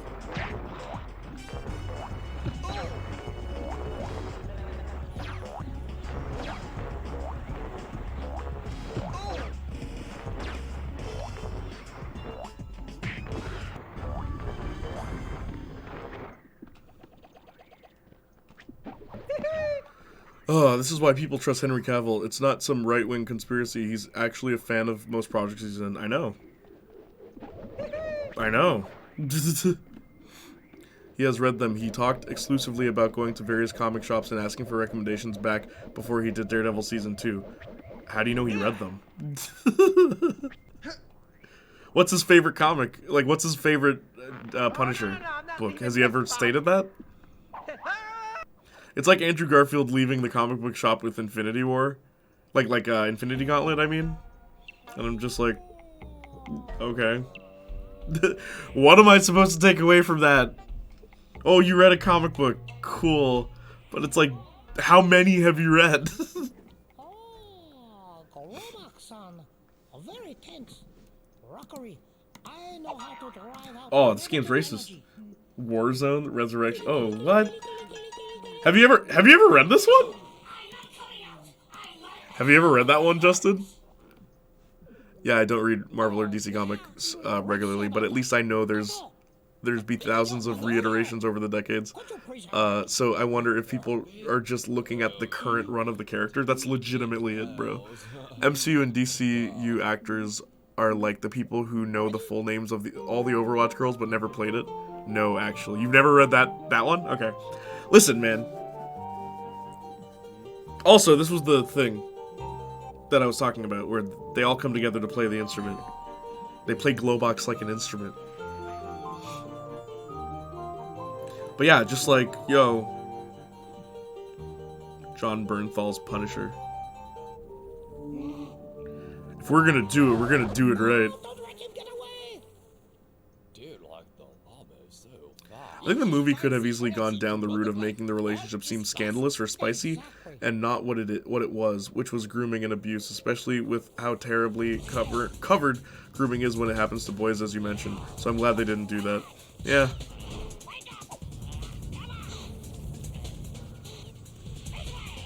But it is funny how that movie wouldn't be made if the genders were reversed.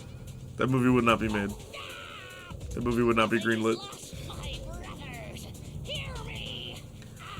And with that said, most MCU characters seem to be based on character versions 30 years ago, because from what I hear, the most recent runs light years different. Yeah.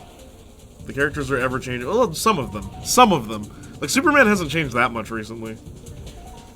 Same with, like, Batman. Like, Batman never changes. He's the same friggin' character. He goes through no development. And anytime he does, it gets reversed in the next issue. So he's always learning the same lesson.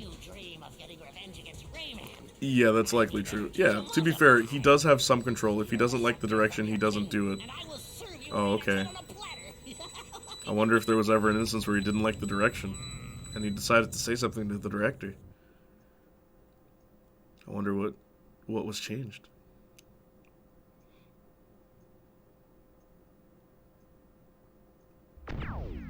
People like Riley Reid publicly admit to R-wording men, and it gets downplayed and defended. People's allegiances are usually clear. Didn't Cardi B say she drugged dudes and robbed them? She didn't R-word them, but she robbed them. which is another R word. Ah, this They is do all. they Please do to restart catch Born up. Again That on will Monday. allow you to catch up with The us. show's gonna Now suck. hurry. The more I hear about the show, the more worried I am. At least give us a hand. I mean, come on. Every time the world needs saving, nobody's around. Good. Also, just like, As if we had time for this. I don't know. I'm really not sure about Daredevil. Like Born Again. Yo.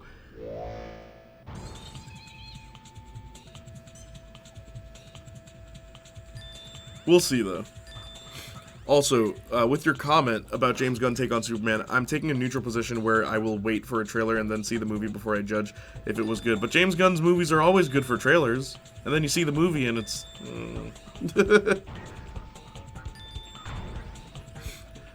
Yeah, that stuff is why I'm glad the movie didn't downplay it. Gracie, the guy's wife, is a weirdo and she sucks. LMAO. When did this come out?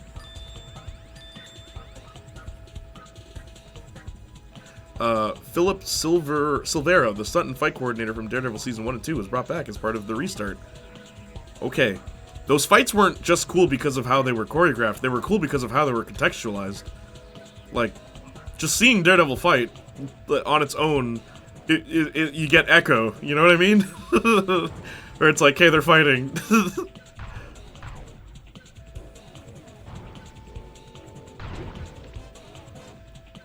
It's like John Wick. You know, the fight doesn't matter if there's no reason for it to be happening. Or, like, no interesting reason for it to be happening. Which is why a lot of John Wick 3 sucks. It's just like, let's just have an action scene now.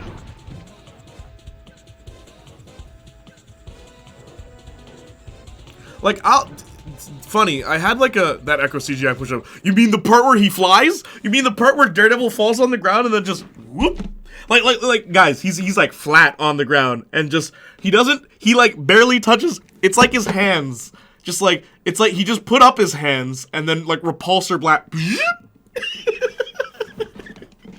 Like, what the hell is that? Also, Echo does this weird kick where she, like, grabs her foot and then bow. And she does a whole, like, spin around. It's so bad. It's so bad. The fight choreography in that show is terrible. When One Piece's choreography looks better. And that show had a scene where the Zolo's sword, the third sword that his friend gave him, bends. Literally bends. Literally bends, bro!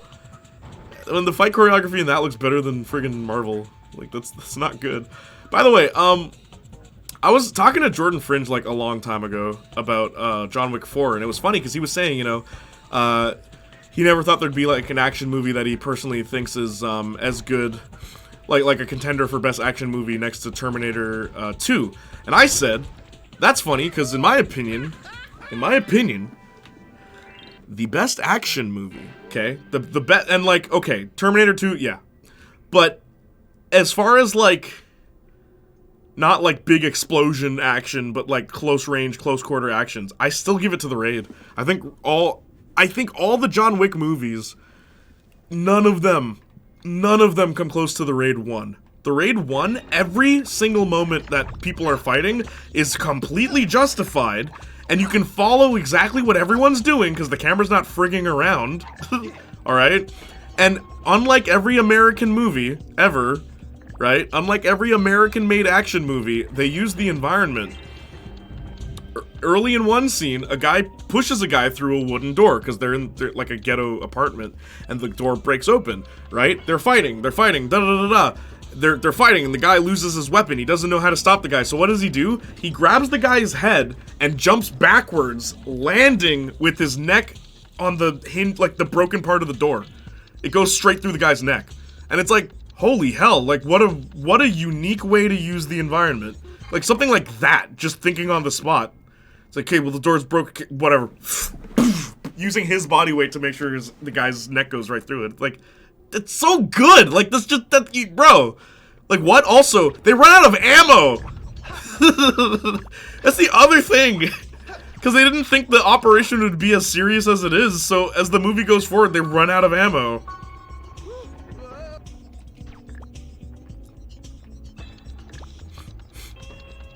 Great action, no annoying camera tricks, hardcore Henry. No annoying camera tricks. Okay. Saints Flow. When I turn the camera like this, alright, when I turn the camera like this, in between those shots in Hardcore Henry, they're literally splicing scenes. And it's so bad. It's the one gripe I have with that movie. Anytime he turns his head, you can tell they cut the shot, and then now they're putting another shot there. Every single time. It's the only gripe I have with the cinematography of that film, and it's glaringly obvious. Like, it's not even smooth sometimes, the transitions. You'll turn, and the sunlight will be here, but all of a sudden, the light is behind him, and it's like, what? Did you forget, like, geography? Like, there is quite a few annoying camera things in Hardcore Henry. Also, the blood is really bad in that movie. But, like, whatever. Like, I don't mind. And I say that as, like, that's one of my favorite movies of all time, Hardcore Henry, so... This is coming from a fan.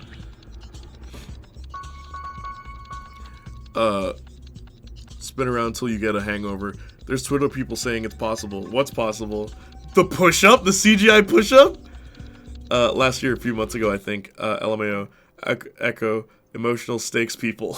Next thing I want to watch is some Kill la Kill and then Poor Things. Gonna be busy a lot for the next few weeks, so I gotta plan my movie and show watching. Okay, cool. And yeah, let me know what you think of Kill la Kill and Poor Things. Why not? Let me know. The Jordan Fringe? Yeah. Ben's. Spin around until you get a hangover for the echo kick. I was about to mention Jackie Chan in the 80s action movie. True! Jackie Chan! Because that was his whole thing, the fact that he always used the environment. I'll say this about Jackie Chan's action movies: the cinematography doesn't do his choreography justice, and that's the problem with. That's the reason I wouldn't put Jackie's movies that high. That's the only reason. Too often the camera. There's a few movies, especially the American ones. There's a few movies where they're not following him. Like, you know what I mean? They're not following the motion of what it is that he's doing. You're more just following his torso. It's hard to describe, but that's what it is. But you do always see the action. It's all one angle. Yeah, it is. I also take issue with Echo bad-looking one takes. People were arguing season 1 of Daredevil had a fake one take, which isn't true. It has a cut near the end where Charlie had to come back in and film the ending, but that's like one cut. Aren't there 2 cuts in that whole fight? I thought there were 2. But yeah, it's done a lot better in that one. The cuts in Echo are really bad too. They're funny. They remind me of Hardcore Henry, but like they're very glaring. What movie has your favorite cinematography, Jay? Kingsman. For action scenes, Kingsman. Because there's for those who've never seen the Kingsman movie, it's the only movie I've seen where, for like, you got the church scene, right, which is one of the greatest action film like scenes shot ever, right? There's a point in that fight where the camera's doing all this stuff, like moving and shaking, and like someone gets punched in the jaw and the camera moves with their face, right?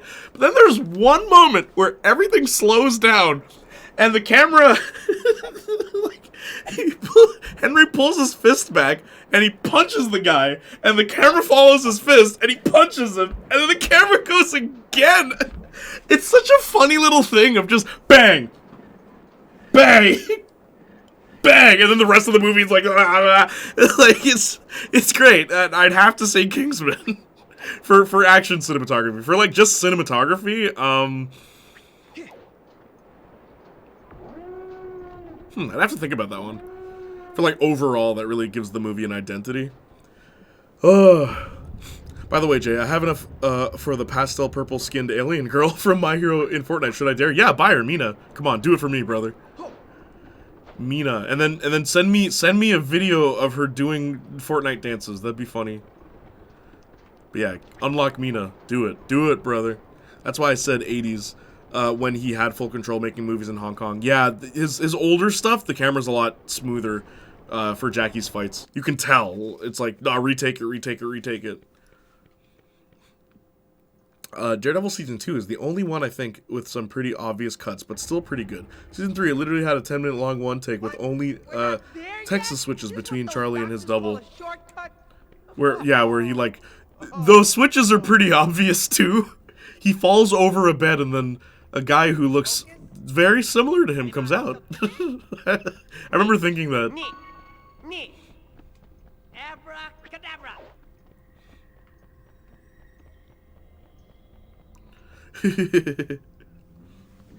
I'm like, that's not Charlie Cox.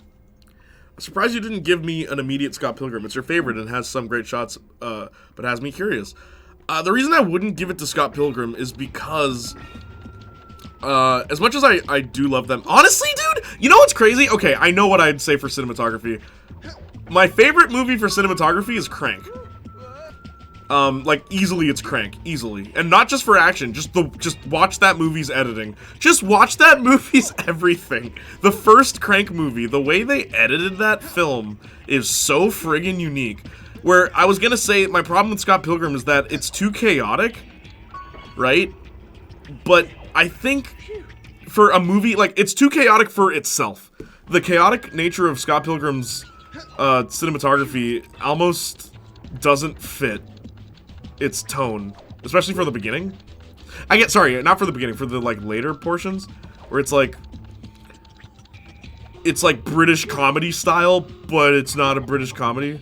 You know what I mean? And I mean, it's not even a comedy. You know what I mean? Like, it's like kind of a comedy, but it's too deviant, I find. Where Crank's editing suits everything about it. Crank is not the same movie with a different cinematography. Where, like, a lot of the jokes in Scott Pilgrim still works regardless of the cinematography. Hey, yo, he said, nah. What he hold about? Yeah, I did think about that, but I'm like, I won't make that joke. Based. Crank, like, dude, legit, it's my favorite for cinematography. And I only noticed that in recent years, rewatching it with a couple of friends, and I'm just like, holy smokes.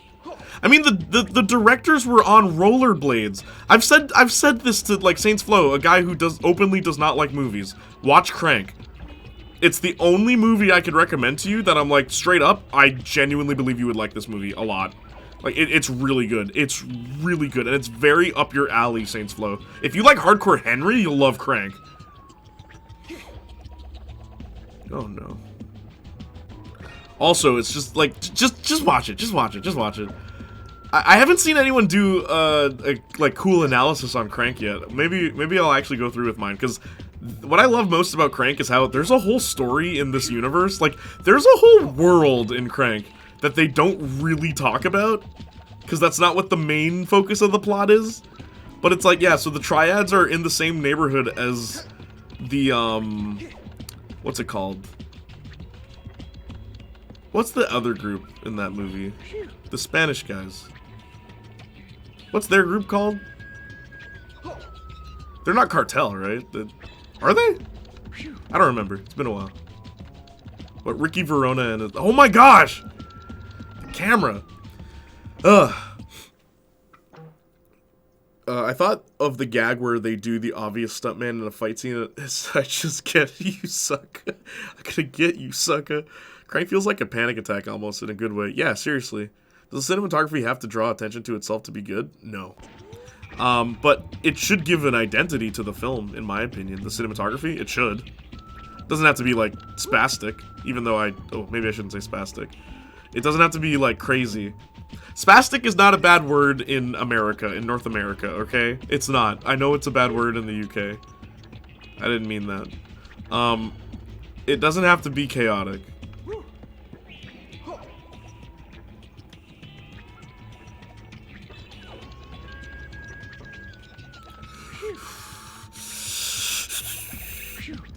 Come on, Rayman. Oh, you suck, game.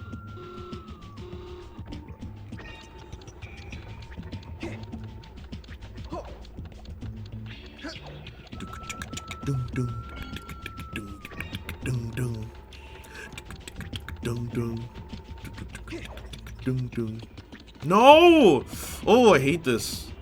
This is getting on my last nerve, bro. The last one. The last of them.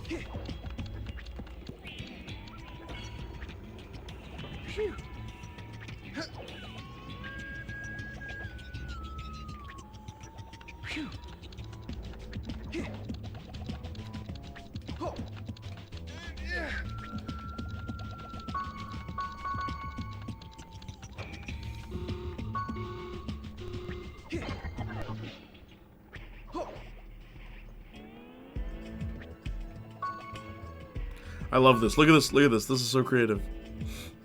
You can see the object in the mirror beneath us.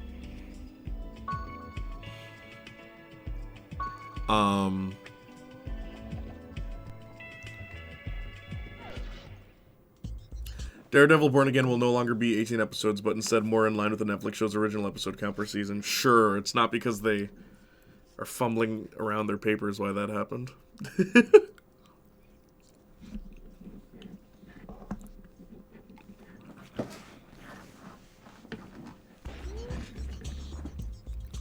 No. So many great shots are small. You know what movie has really good cinematography? Star Wars. Star Wars Episode 4, A New Hope. The cinematography in that movie is really good. Period. And it's not, like, pretentious.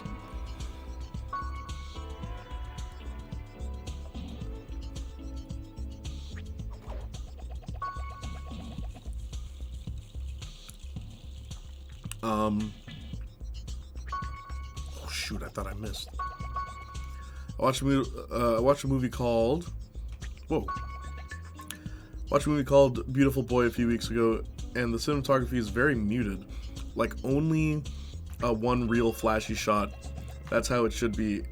It's about an addiction disease and a relationship falling apart.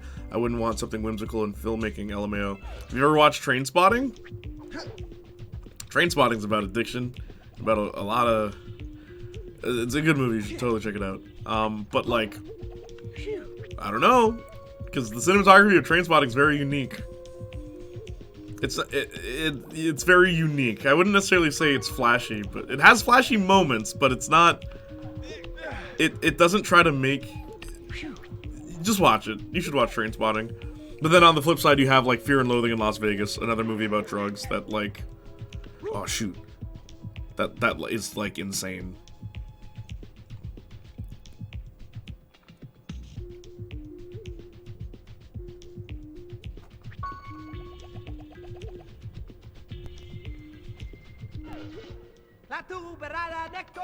Oh!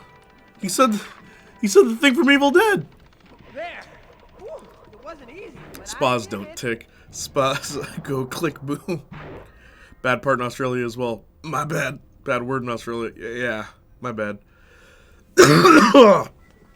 That being said, I do love the dolly zoom or great pull focus. We blew our budget. The show just wasn't working, so they really can't have it fail. And just as Vincent said, decided to go back to what worked. I'm sure.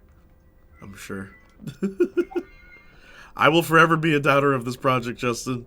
It'll come out, and it'll be mid. And I'll still be like, told you. Even the sequels have some good cinematography. Those are Hellspawn. It's true.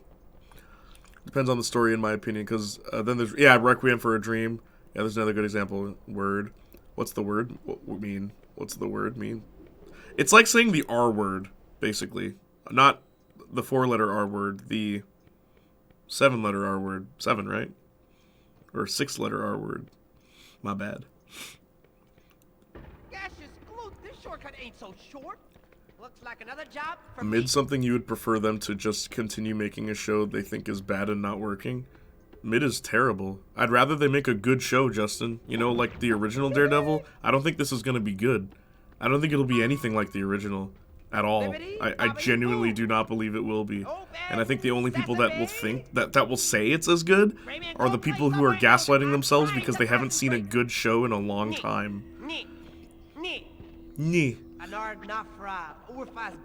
But yeah, I do not think the show's gonna be good. Like, at all, I don't think it'll be good. But I'd rather nothing. Returnal, yes, Returnal, Saints Flow. I'd rather no show than a mid-show, because a mid-show means you wasted billions of dollars you could have given to starving children to make crap. Like, you know what I mean? That's why I don't like mid television.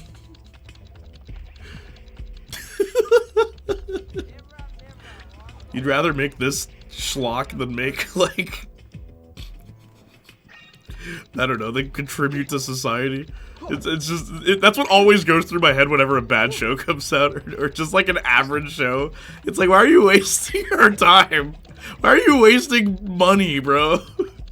Just stop.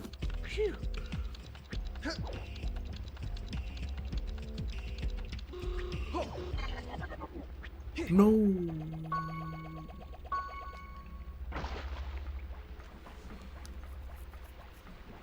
She all costs over 2,000. Exactly, 200 million, bro. Like, why? Why did we need that? Did we absolutely need that show? Was that necessary? How much did friggin' Echo cost?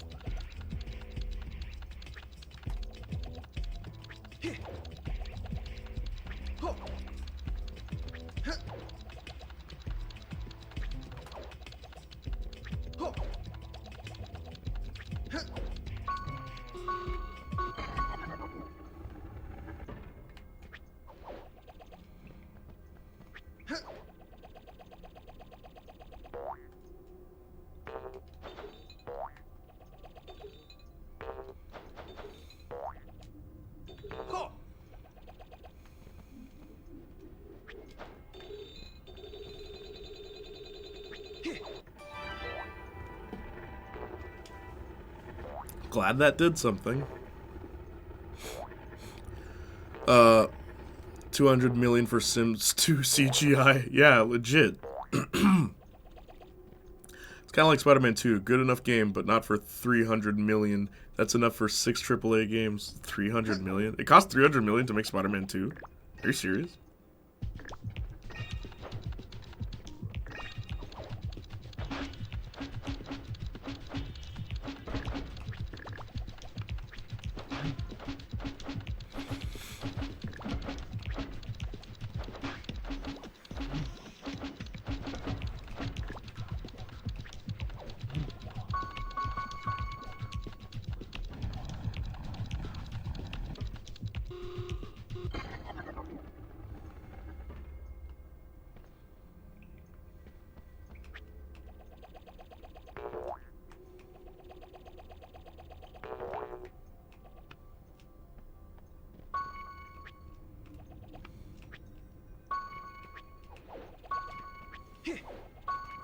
Also, you can tell they ran out of ideas at this point in the game. They're like, okay, just collect some crowns.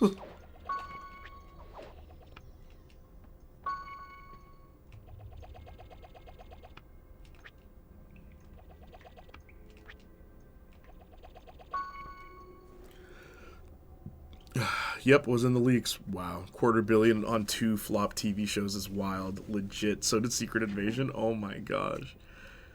Ugh. What's this trend of things getting worse and more expensive at the same time? I don't know. Echo doesn't have a known budget.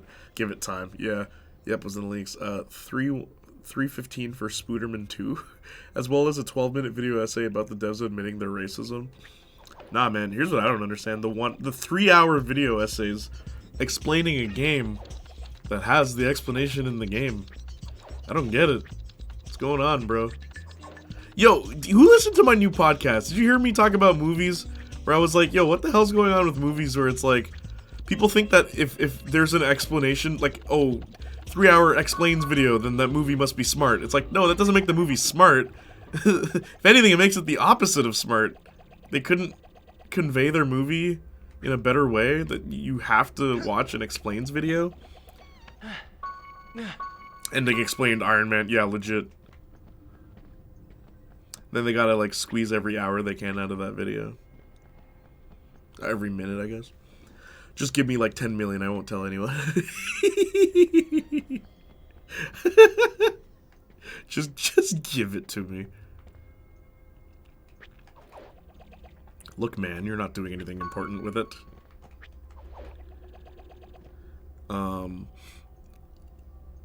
They blame it on COVID-19 and keeping people safe. Blame what on COVID-19? They literally said stuff like, our projects are not... Whoop. are not connected with white people. They're made for us, not them. And confirming they rewrote the Spanish language because it's not fit for American beliefs. What? There's proof of that?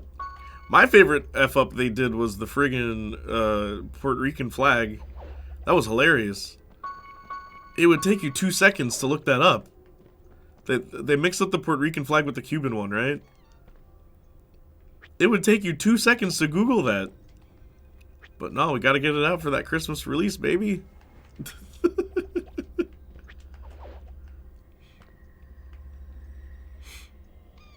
I need a receipt, paraphrasing, but it's there in the leaks. I want the receipts. Troy Baker is young Harrison Ford is Indiana Jones. Indiana Jones, the lack of a good name. Troy Baker is playing Indiana. I hated that when I saw that casting. I'm like, oh my god. Here we go again. Just give all the voice acting roles to Troy Baker and Tara Strong, everybody. No one else exists.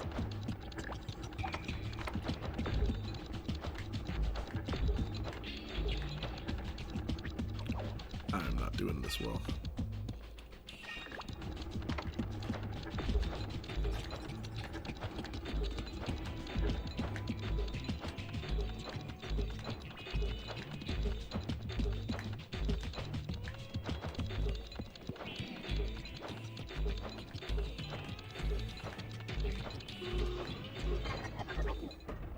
Oh, go F yourself, game.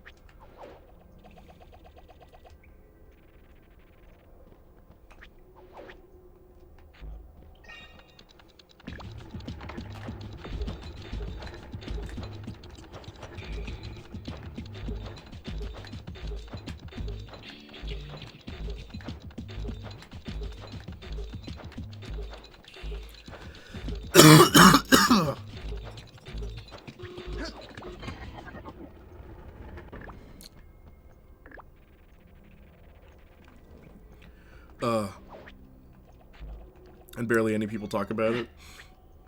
At least it's not AI, but at least do Troy man. At least do better, Troy man. Does he not sound like it? I saw comments like, I thought it was Harrison Ford. Oh, so you don't have ears? You can tell it's Troy Baker doing Troy Baker. Oh, so you don't have ears? I hate this friggin'...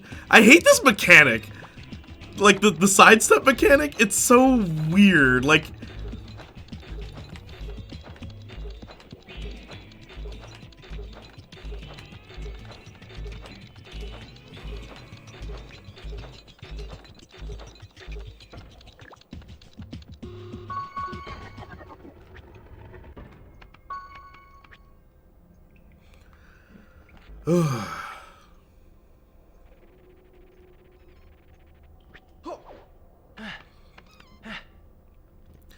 Just give everything to Steve Blum. It's okay, I allow it.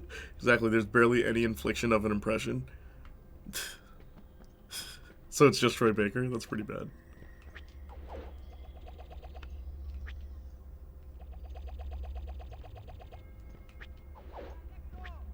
Mirror, mirror on the wall. Ah, that won't work.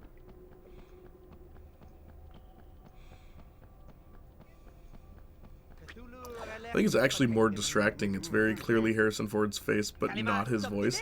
I assumed they would go the direction of face that's vaguely Harrison. That probably would have been a better idea, Justin. Are there any new movies coming with Morgan Freeman? I missed the guy. Morgan Freeman? Good question. Justin? Phoenix? You guys know? You guys would know. The king of the doors.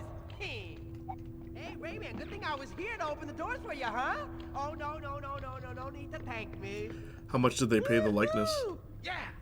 Just to have Troy Baker's voice over it?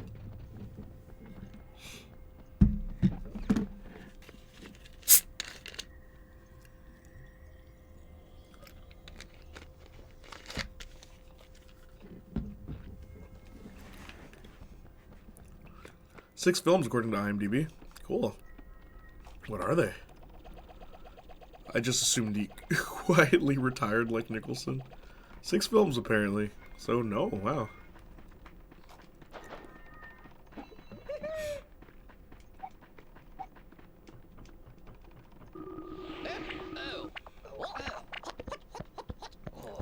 Is that accurate? 6 films or him retiring like Nicholson?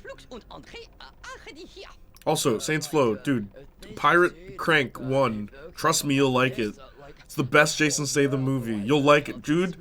Trust me, you'll like it. It came out in 2006. Because you just trust me, man. This is the one. I know I've said movies before, and you were like iffy on them. This is the one I know you're not gonna be iffy on. If you don't like Crank, I don't know what to tell you. I don't know what to tell you. But like straight up, it's better than Hardcore Henry. I'll say that. Like it is. Crank is easily better than Hardcore Henry. Hardcore Henry is a great movie. It's on my list of favorites. But look at my list of favorite movies. Okay, fave movie. Hang on. Fave movies. Just Crank is so high on that list. Sniff Gutter, hate to see you go. My dead friends Zoe. The Little Bedroom. Now You See Me 3. Now You See Me 3. Everyone's favorite. Crank 1 is amazing. It's an art form, on God. It's such a good movie, dude. Because there are young actors currently on a roll who don't even have 6 this year. Well, yeah, look, I watched Mean Girls, and I didn't recognize friggin' anybody. Except Busy... The blonde girl from Cougar Town. And she's in everything, and she makes the same face and everything. What's her name? Busy something? Busy something. Just look her up. I recognized her, and I recognized the cameos from the previous movies. These new actors, bro, they all look so different. Like the modern actors, so many of them just look like Disney actors. You know what I mean? Which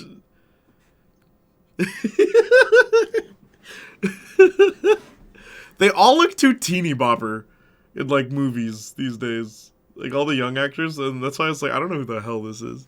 Friggin' kid. Lol, what? They do. Even their acting, like a lot of young actors today, their acting is so bland, I feel. Like, I think, like, obviously there's exceptions, obviously. Like, Jenna Ortega or Zendaya or... Like, there's just a few that I've seen that I'm just like, huh? Like, Austin Butler was pretty cool as, Elvis. But, like, I don't know. There's a lot of the performances I've seen from younger actors, I'm always just kind of like, okay, they did their part. Even in Bill and Ted, the two people who played the daughters... like, it's just, there's Jacob Elordi, who's 8 feet tall. I haven't seen him in anything. I know he's Elvis in that movie, but I'll have to wait and see. You don't know my boy, Chip Chilios. Is it the one where he has to keep his heart rate up to survive? Yes, that's the one. That's Crank. You gotta watch it, bro. Watch it now. Like, watch it today. The lead was literally in Spider-Man. You didn't recognize her? What? The lead was literally in Spider-Man. You didn't recognize her? The lead for what? Wait, she was in Spider-Man? Wait! Wait a minute! Who was she? Was she Betty? She was Betty, right? She was Betty. Also, can I just say, worst choice for friggin' Lindsay Lohan's character. Worst choice. And it's like they knew. If you watch the original Mean Girls, Lindsay Lohan's character is hesitant. Like, she's a pretty bland character, but, like, she's played by Lindsay Lohan, so the way she presents herself is a lot more fun. Or even, like, kind of ditzy, right? Kind of. And when she's given the burn book, she friggin' hesitates. Lindsay Lohan hesitates. This new girl just friggin' starts writing in it. I'm like, you're such a doormat. Like, Katie wasn't like that with Lindsay Lohan. She wasn't a doormat. Frig, man. It's friggin' young actors. And I know that's not the actress's fault at all. That's just, well, I mean, her acting is her fault. But the just stupid direction. Like, what the hell? Why would you be so willing to do that? It makes no sense. Anyway. Yeah, was she Betty? Angourie Rice plays Betty Brant in the 3 Holland Spider-Man films. I forgot that was her until you said she's in Spider-Man. I'm like, she, what? Yeah, but she's blonde. Okay, I was about to say, where would young actors cut their teeth? What? And then there's, also, that's her name, Angourie Rice. I've seen it on TV as a kid, but don't remember, too long ago. You gotta watch it now, bro. Watch it. Trust me, you'll like it. You'll like it. It's like, it's good. You'll like it. Yeah, I've heard she sucks, but Renee Rapp as Regina is good. Well, it makes sense that she's good, because I thought that too. She's really good in that movie. The girl they got to play Regina is probably the best casted, next to Janice, but they changed Janice, okay? And I want to talk about this. Because this kind of bothers me. Because, you know, it's a modern movie, so we're gonna modernize Mean Girls. So you know the character that it was rumored that she's gay? Nah, she's actually gonna be gay this time. And I'm like, alright, why is she mad at Regina then? Because originally she's mad at Regina for saying she's gay when she's not actually gay. But if she's actually gay, I guess she'll get mad at her for outing her, right? That makes sense. That'd be smart. You know, she didn't want to come out as gay, but Regina outed her. Alright, cool, alright. No! It's something so friggin' convoluted. It's like, okay, then why make her gay? Like, why even bother? Like, it's so weird to me, some of the changes they made.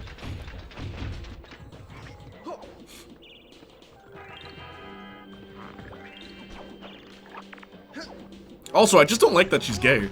Like, I like the nuance of, like, she's not actually gay. Like, it's a rumor. Because she's a stereotype. She's a lesbian stereotype. So, the fact that she's not gay was more interesting than her, oh, she's gay. It's like, okay. Like, I don't know. And also just, like, the portrayal of lesbians in media. It's a topic I don't think I'd be allowed to discuss. But isn't it weird how in movies, like, the lesbian character is always, the arts character is always, they always dye their hair, they always, like, it's like,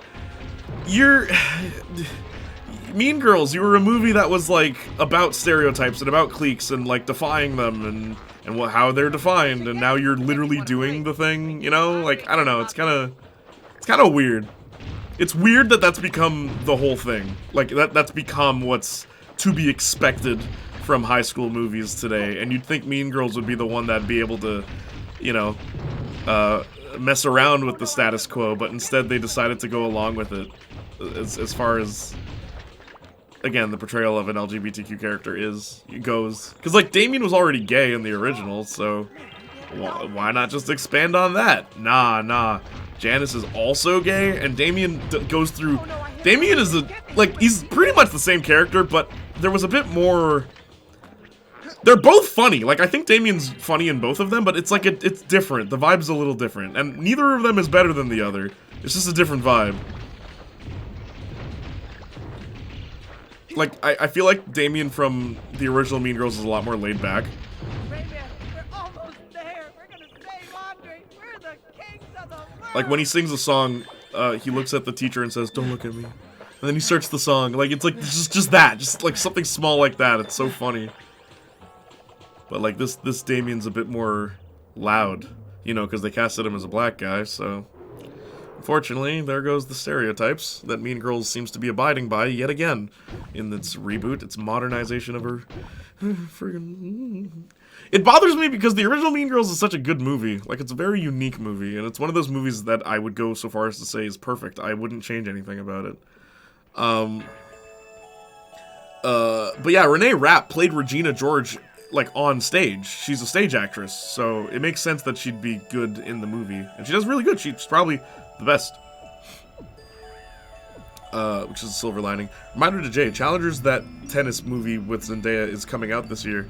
You mean the Zendaya sandwich movie? Will I be seeing it? I don't know. Will Tom Holland be seeing it? I wonder. Wait, what am I doing?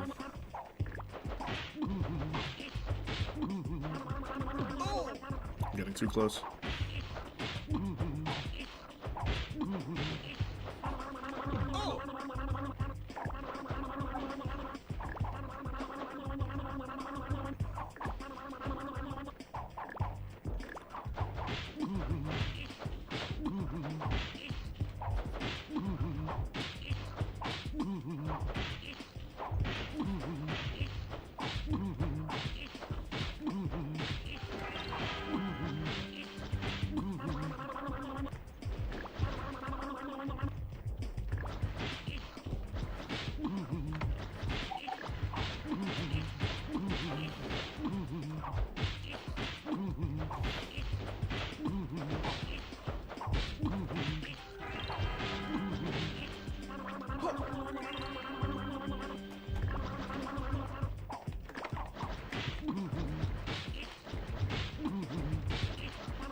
It's a weird boss.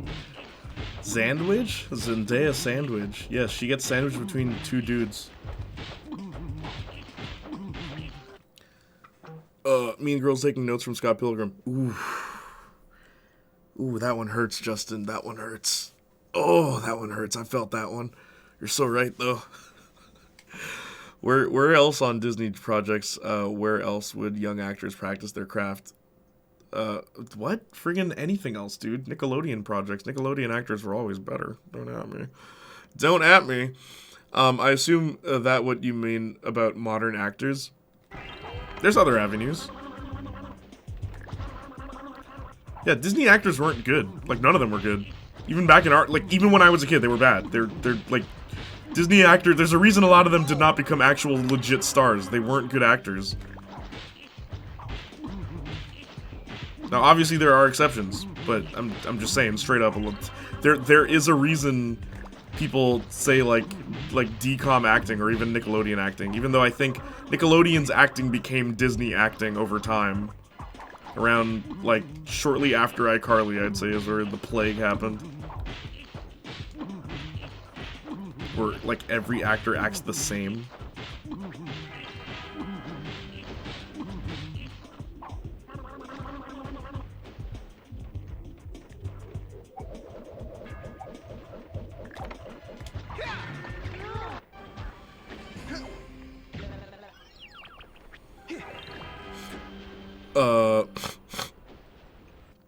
Oh, you're preaching to the choir, Jay. All my sapphic friends say the same. Like, they're glad to have the representation, but why does Hollywood only know one gay woman? Yeah, the stereotypical gay girl. And apparently they sanitize a lot of iconic lines, which makes me sad. Oh, they censored a lot of things for the new Mean Girls. There's a lot of, like, there... Do you want me to tell you? Or, like, there's a lot of, like, more adult stuff that is just missing. Like, it's just absent, and it's like, whoa, was that too much for the kids? Was that too much? Was that too much? Would that be deemed too offensive today? Or just going too far? Even though, like, I kind of like the crude attitude of the high school in the original. It gave it a lot of personality, you know? It made it feel like a high school, you know? Because, like, not everyone at a high school is going to care about people's feelings, like, you know what I mean? And, like, Mean Girls was the movie that emphasized that. I don't know, bro. Why are they wussifying Mean Girls? It's called Mean Girls!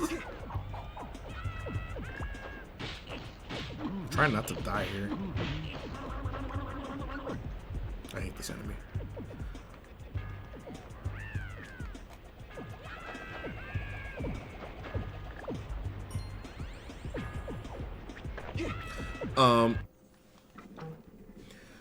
Agreed, her and Kevin were cute. Stop giving me me scissors. I get the joke, Madge.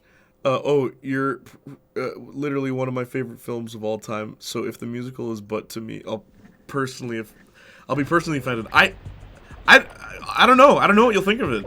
Just wait and see it, and then you tell me. But, like, the only thing I think it did better than the original is there were like two things I'd say. Because in the original movie, there's one thing I always thought was kind of weird. Why are the teachers so involved? Where in the movie they're not. And I'm like, okay, good. That makes more sense. Why would the teachers care?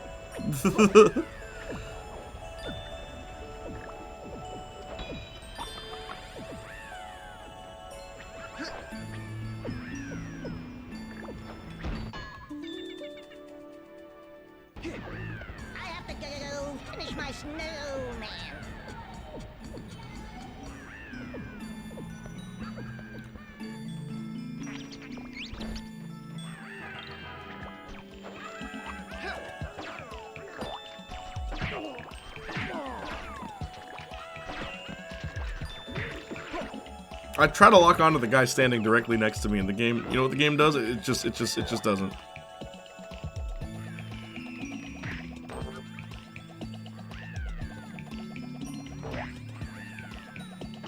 I think I have a lot of health. Also, we're reaching a point in this game where I don't remember. I don't remember the snow level at all.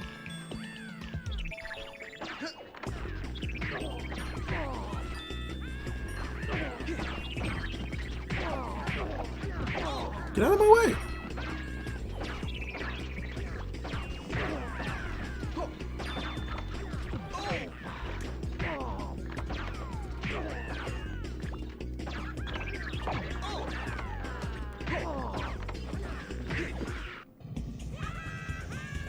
Ugh. Obligatory mention of Heathers when Jay brings up other the original Mean Girls movie. Heathers is really good. I prefer Heathers, but I think Mean Girls is more unique than Heathers, where Heathers kind of becomes a weird 80s action movie at the end. The standoff between Veronica and JD at the end. Honestly, the final act of Heathers is the only bad part of the movie, in my opinion. It's where the movie kind of, like, it stops being about what it was about. Like, it stops being a commentary and starts becoming, like, just friggin' Joker and Batman. like, that's what it becomes. Straight up. We live in a society, Veronica. Like, okay. Also, JD just blows himself up at the end of that. Like, what? What the hell?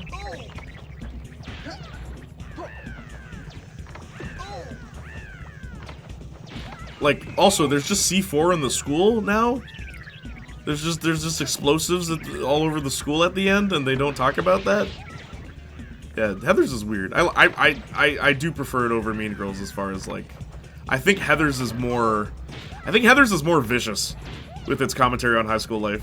It's like, yeah, if a student died, how would the school react? And, like, no one cares. Like, everyone is just about themselves, and it's like, that's so much grimmer than Mean Girls' commentary on high school. Like, all anyone can think about at the funeral is themselves. Like, even just that scene in Heathers is it's so good.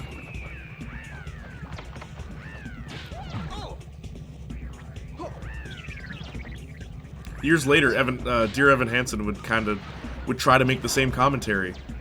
Whether or not it was as effective depends on who you ask.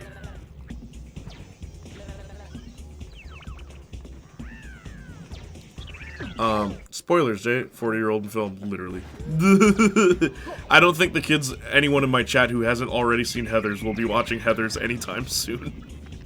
Unfortunately. It's a good movie.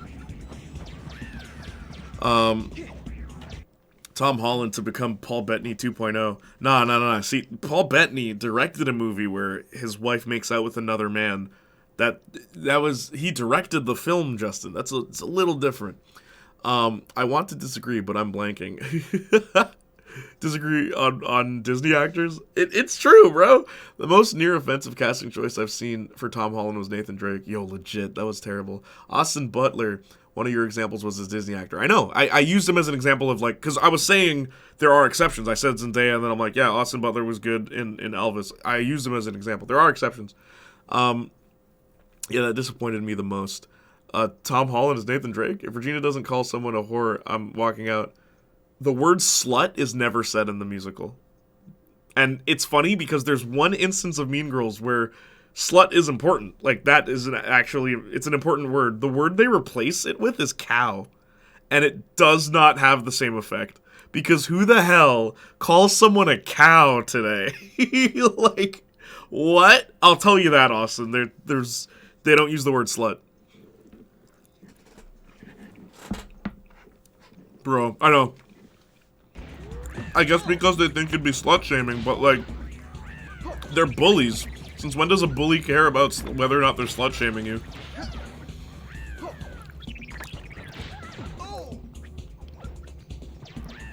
Mean Girls, a musical, and the original, both just written by Tina Fey. Yep, Tina Fey.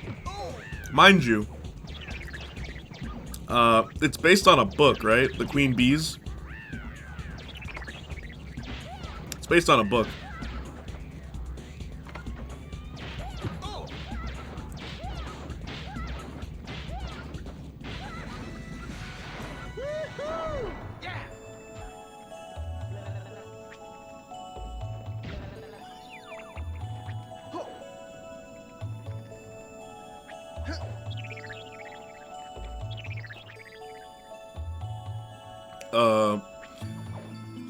Who are we talking about? I love how a single changes a word.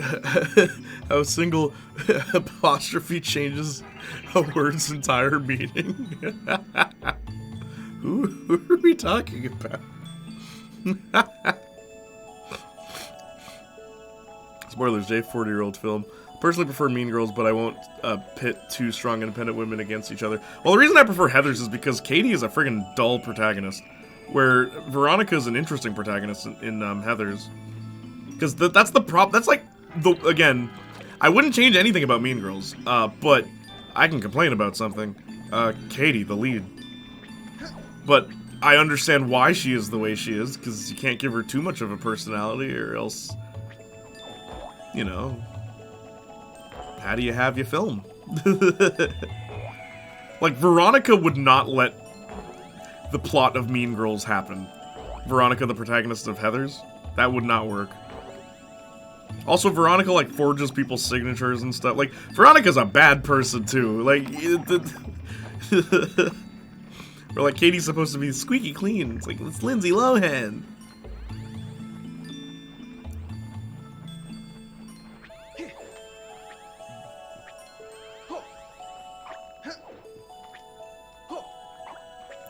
The screenplay is based on Rosalind Wise's 2002 book, Queen Bees and Wannabes. But still, she adapted it before, but did it again worse? Yeah. She tried to modernize it, Justin. You know that never goes well.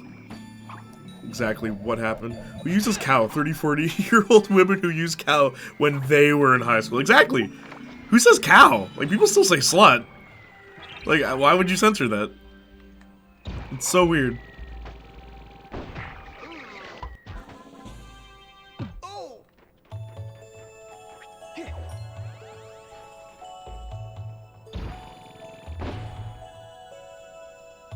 There's another joke that they removed that I'm kind of upset about, because it's a funny line, and it's like one line when Kevin's just like when he thinks that Katie's hitting on him, and he's just like, sorry, I only date colored women.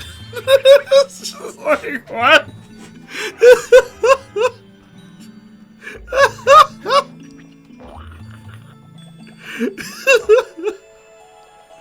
Nah, man, Mean Girls is funny.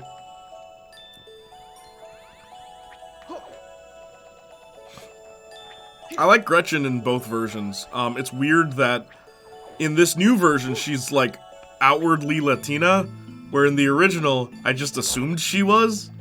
She never says anything about it, but in this one, she has, like, one line of dialogue. And I'm like, oh, wait, she's Latina in this. Or was she always Latina? Cool. I've always liked Gretchen out of all of them, because I feel sorry for her. You can see she means well. Whoa. Oh.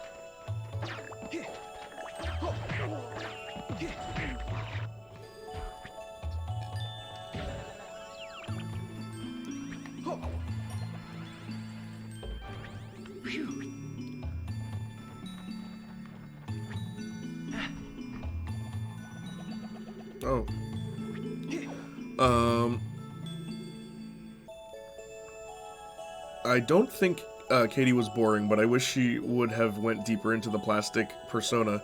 Like, I feel like the development was a bit rushed near the end, and we never fully get to see it. Well, my whole thing is, like, at what point did she change? I can't tell. Every time I watch that movie, I can't tell. It's just night and day. Just immediately she's different. And it's like, how do her parents feel about this? We don't know. Like, there's like, as I said, I wouldn't change anything. I wouldn't, but there's a few things I'd be like, huh? There's a few questions I have, that's all. Just questions. And she is a very boring character. She's very boring. The only interesting thing about Katie is that she used to live in Africa. And anytime, like, she's a fish out of water. That's all she is. Like, she's like a very stereotypical version of that character. That's it. That's all you can do with that story, though. You have to have someone like that. And if you don't think she's boring, wait till you see the new version. Because it just goes to show how an actress's performance can change something. Because it's the same lines this new actress is saying, but by God, does it just not work when she says them. Uh-oh. I don't think I did this right. Yeah, you'll realize just how boring that character is.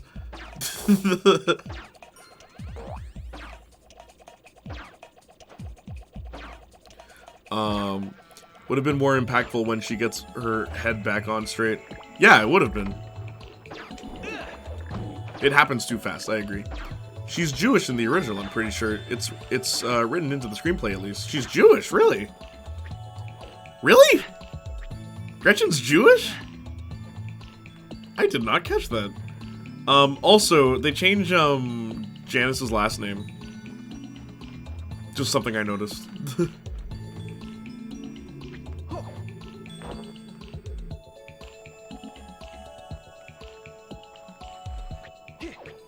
That's exactly what I mean, Jay. It's so rushed. It's the one thing I wish was a bit different.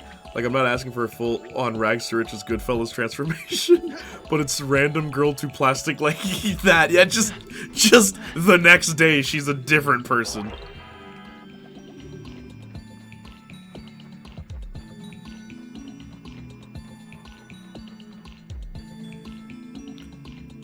I love how the camera turns so I know where I'm supposed to go.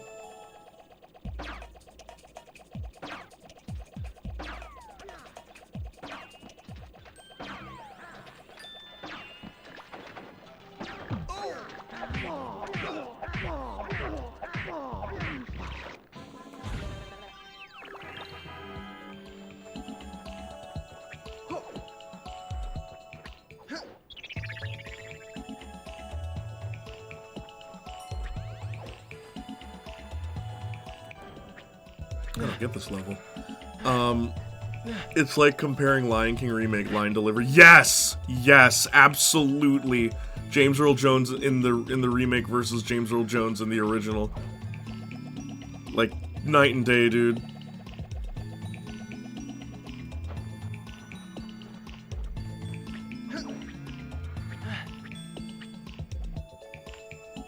On Wednesdays we wear pink.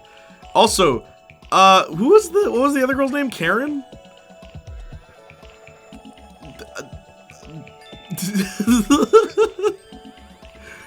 Oh no! Sorry, hang on. I'm trying to do this. I'm trying to play this game. Hang on. I like. I don't know. I don't think I've ever liked Karen's character, but she's just dumb blonde. It's like, oh, okay. But now she's not blonde. That's the other thing about this new movie. I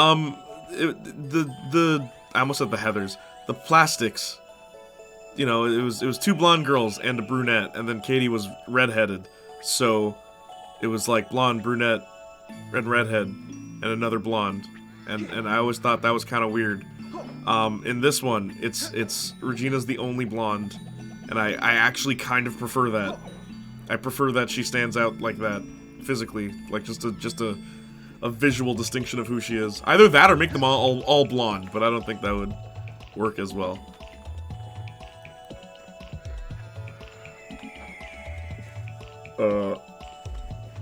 Oh yeah, I looked it up. It's not just screenplay. She mentions getting earrings for Hanukkah. Oh, she's Jewish in the original. Huh, Gretchen unironically is more interesting and has a better arc than Katie. Yeah, I know! Gretchen's a better character. Make her the protagonist. I want to see that movie. Janice and Gretchen team up. In my opinion, the best is Regina, the only blonde, and then as Katie transforms, she dyes her hair blonde. That would have been cool too. I like that she doesn't dye her hair blonde.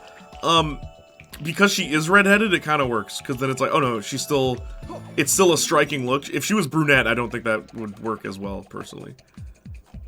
Because then you just have a bunch of brunettes.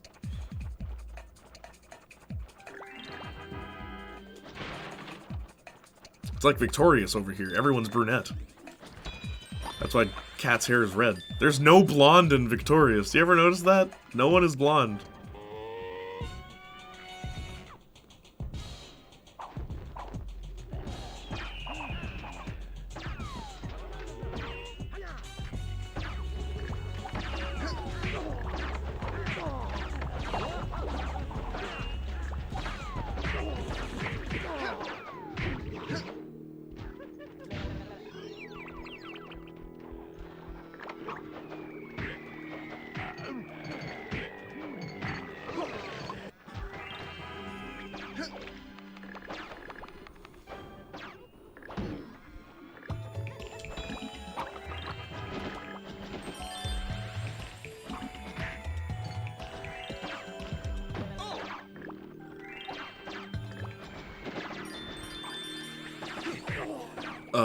It counts.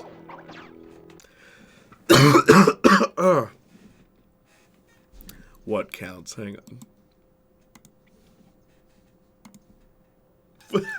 Yeah. Yeah. Bananas! I did think about that. What were they called again?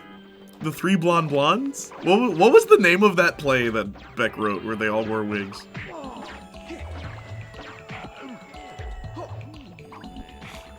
Bananas! Victorious, I'm sure, is why I preferred darker hair on ladies. Victorious. You know, I don't know. For me, it depends. I've never been known to be interested in blondes, but I did date a blonde. Oh no.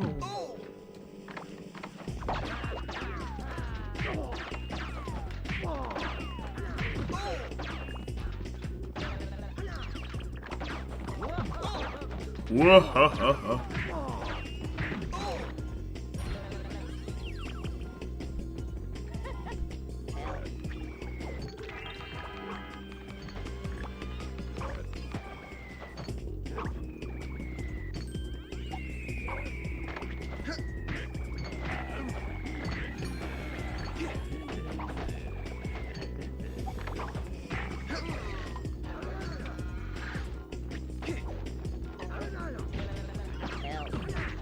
Yo, what the flip, bro?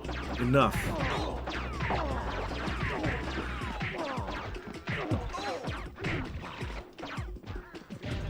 Help.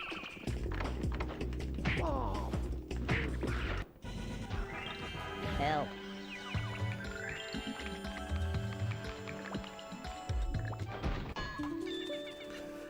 The blonde squad? It's just the blonde squad, I think. Ah, I see. Not too fast.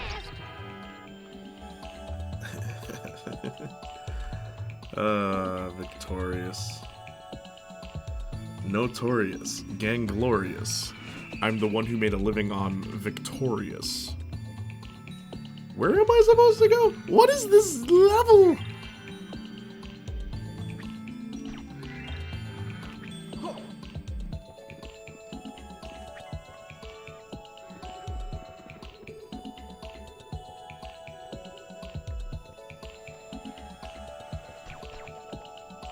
You guys ever see that bad lip reading of High School Musical?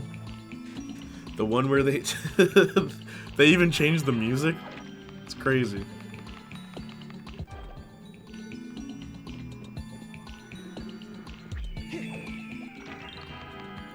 I guess I'm supposed to go back?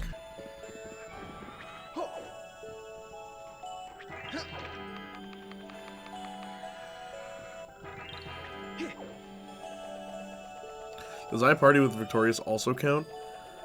Because Sam's in it? Wait, is Sinjin blonde? Forgot what color his hair is.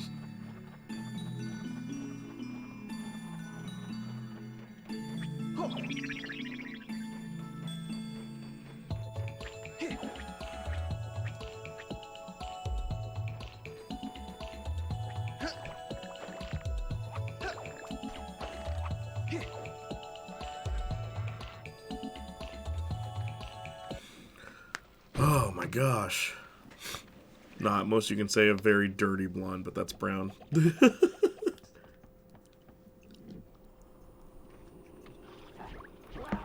I know some people that disagree with you.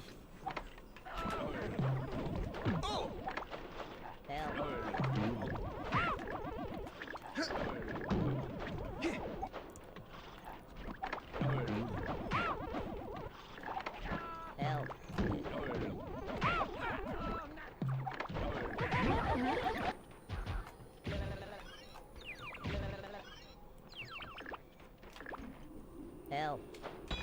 Help.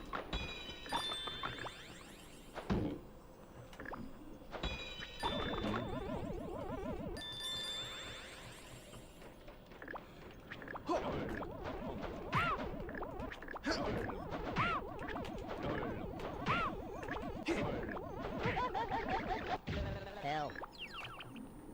Help. got to go brush my goldfish.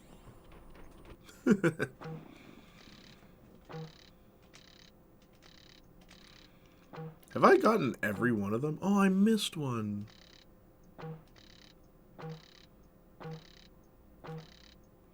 Wow, I've only missed one.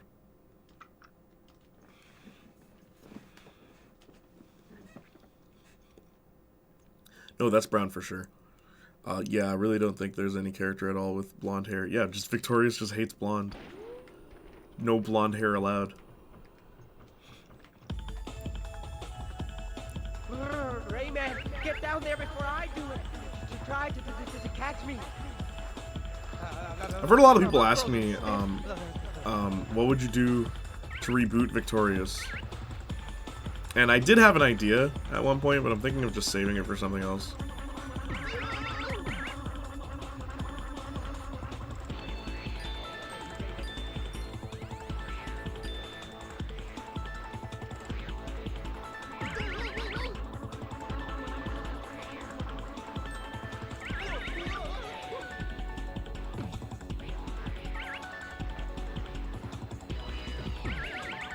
Yo, what is this game?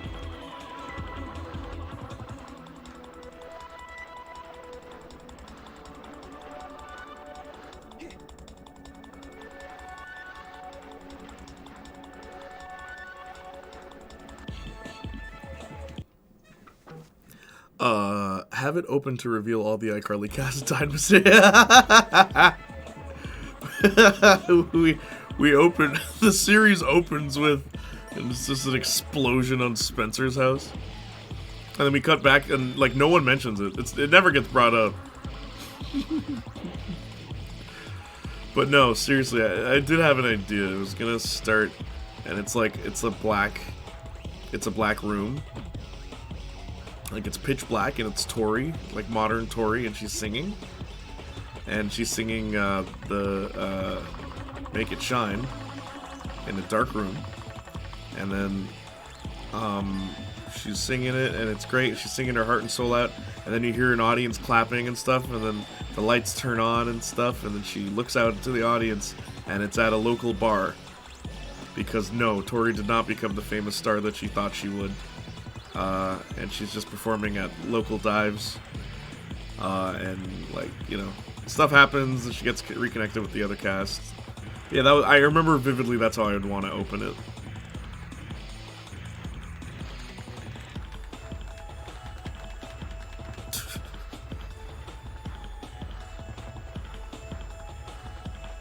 Oh, I feel a deja vu coming on. Where do you see Jade becoming a film director? And Jade's whole plot would revolve around... Oh, thank you so much, Nitro Oxide. Oh, you a Crash Bandicoot fan? But yeah, I'd want Jade's plots to revolve, and Jade would basically be the secondary protagonist. It would be about Tori and Jade, because I do not think Tori could hold a story on her own. I think we could fix that we could alleviate a lot of that by making Jade her kind of sidekick. Hey, how you doing? Good to see you. Love your emote. But yeah, what I would do is make Jade's plots revolve around becoming a director, but never being allowed to make the film she wants to. Studio executives always ruining her ideas and stuff like that. Making Victorious more adult just fits better than iCarly. Yeah, because the show was already pretty adult. I know. Stupidness, bro. Also, you know what I wouldn't friggin' do? I wouldn't have characters who are already well on their way to being happy. I wouldn't undo that. I wouldn't make friggin' Freddy divorced twice. Like, what? Stupidness, bro. There are Fast and Furious? What are Fast and Furious? Oh, shoot. Oh, shoot. Fast and Furious fan? Who? Oh, Nitrous Oxide? Nas?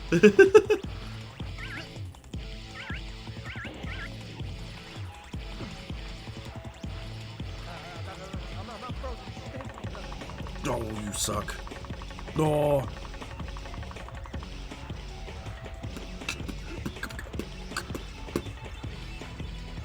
No, Crash, Team Racing. Is that your favorite character, Nitrous Oxide? Let me know, please. I want to know. Music's good.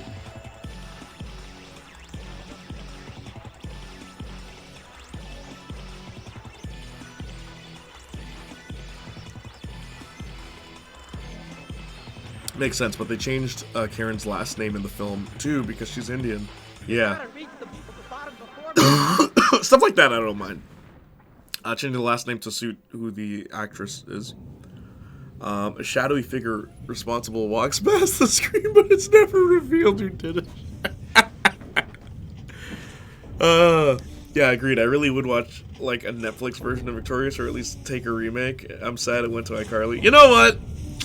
I've been debating if I should even bother. But maybe I'll do a Victorious, like, yo, here's what I would do for the first episode of a reboot. I do have the first part written. Because I was going to do it years ago. Kat would just not be in it or mentioned either. No, she'd be an influencer. Kat would be the most successful out of all of them. I know that that's very Ariana Grande, but something people may not realize about Kat in the original show. Anytime Kat applied for anything, she was always successful. Like, always.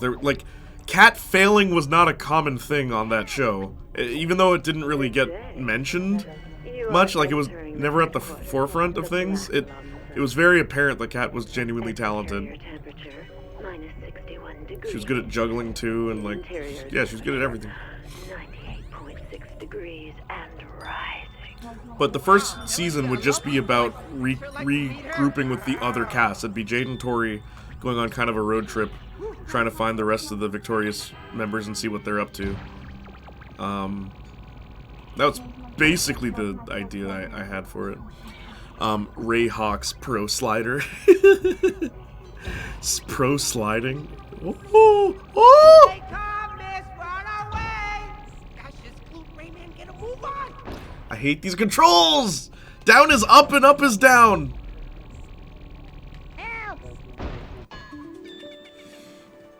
She got in a car crash with her brother and died after she had left that crash into the building with the iCarly cast.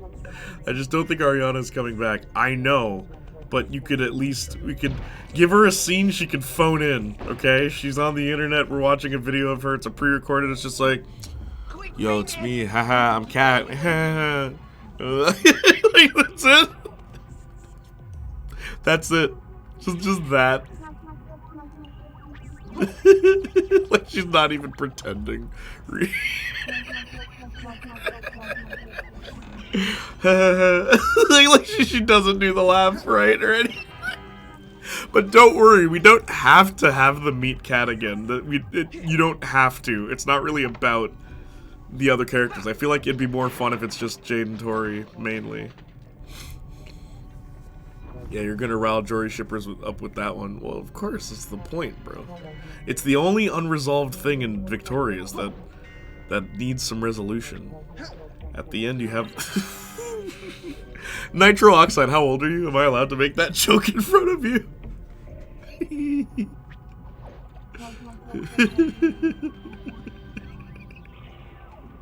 I have a lot of ideas for this. Let me just put that out there. I miss this era of Ubisoft, when they just throw anything at the wall and see what sticks. Yeah, man, dude, the PS2 era, a lot of people will tell you, is the best era of video games, and in so many ways I have to agree. And that's not just nostalgia talking. I still think the PS3 era, PS3/Xbox 360 era is a little better. It's a little more polished, but as far as original ideas go, nah, you can't top the PS2. You can't. You cannot. Case in point, all we're getting now are remakes of this era. Like, because you can't beat this era. Keith David is Cat, recast Cat. Ariana in her regular voice just doing a monotone laugh. Ha ha ha ha.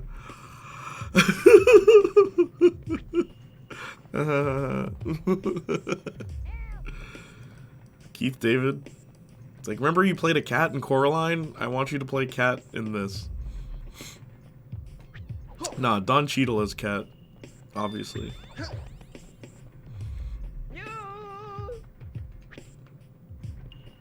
Help! Hey, I'm not a switch! Are you a top? Please present yourself at the welcome desk.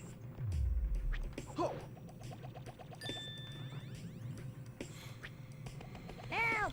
Marky Marcus cat. Where do I go?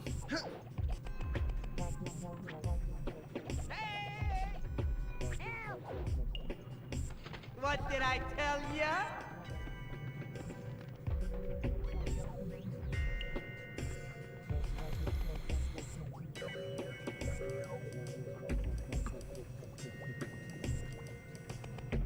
Help!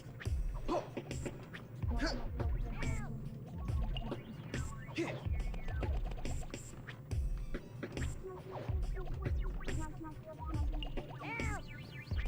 These invisible walls are killing me.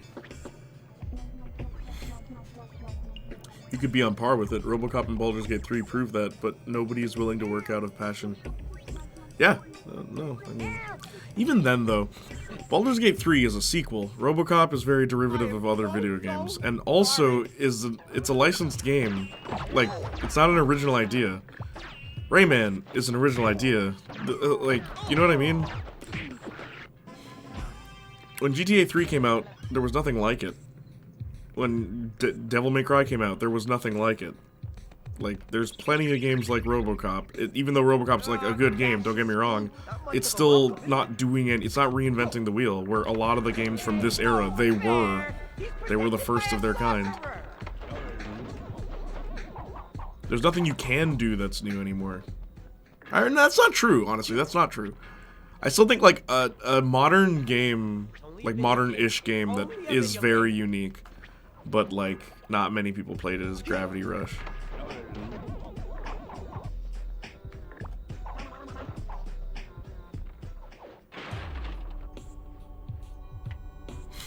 You are now entering.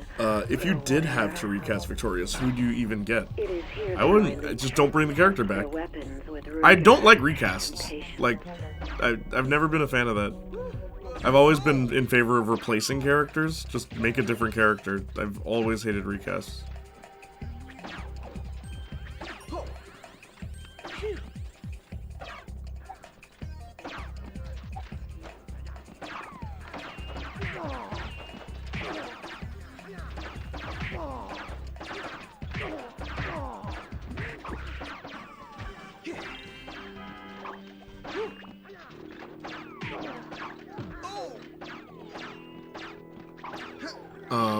Like,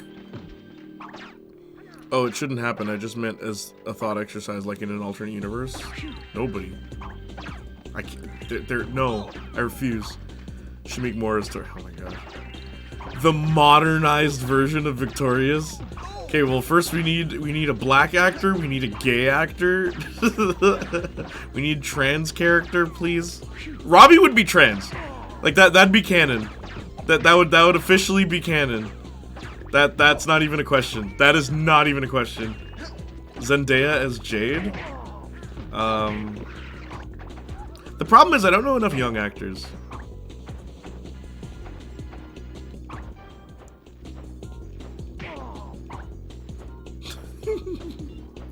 Aquafina is she's not young. Never mind. But no, what's his name? Psychowitz. That's what I was gonna say. Aquafina as Psychowitz. Help! Aquafina's crazy. As Psychowitz, not as the student. Not as a student. Oldniak. Yeah. Oh, you're such an old man. You don't watch young kids act. Yeah, I don't. There is no part of me that has joy watching children on television. I'm so old. Oh, that's crazy. No, man. When you become my age... I almost said the N-word. I'll just say... Look, man, brothers don't... brothers don't watch that stuff, alright? Let me just...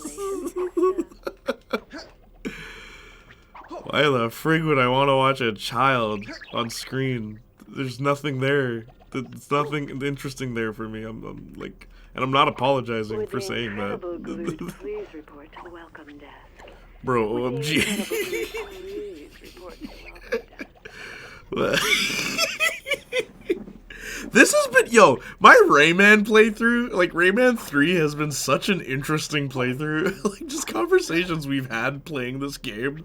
Like, I don't even know how we got here in the game. Like, the level I'm at, I could not tell you. We snowboarded, and now we're in a factory? Like, that's what happened, I think? This is very Donkey Kong Country. Phew.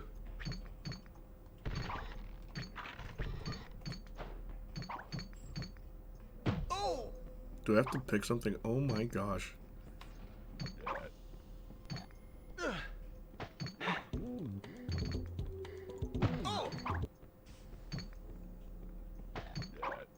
Oh!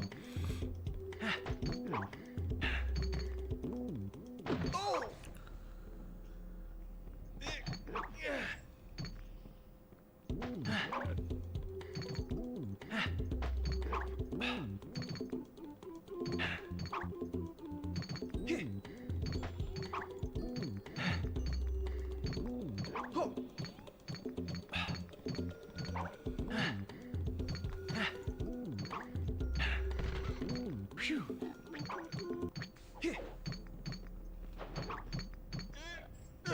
I can't even see this one.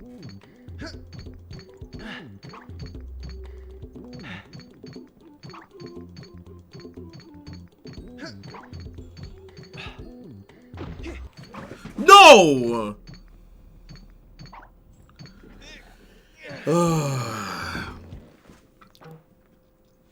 On a real note, Tom Holland is Jade. Same thought wave. On a real note, Jade would 100% be Jenna. Yeah. Jenna Ortega is the most obvious one for me. That's a lock. 100% what they do. Yep, 100%. Would you make Tori completely Latina? Because she's biracial and victorious. She's like Nickelodeon's only biracial character that I could think of off the top of my head. And like it gets stated that she's biracial. And I always thought that was interesting because it gets brought up. And it's like, it's just no one talks about that. No one in their friggin' Victorious videos talks about the fact that she's Latina. No one. They just cry about Rex being blackface or some crap like that.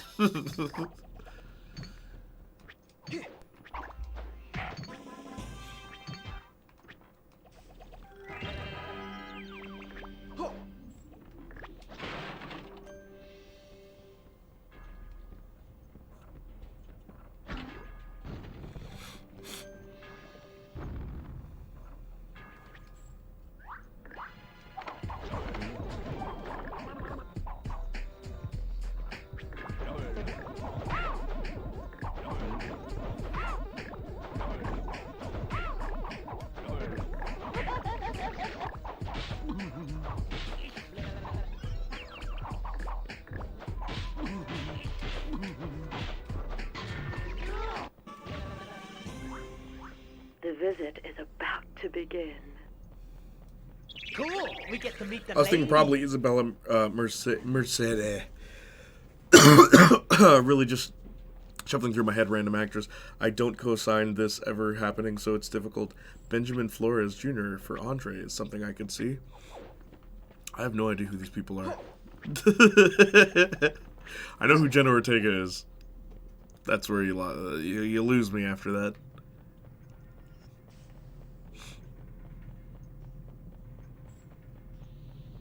Help! Help!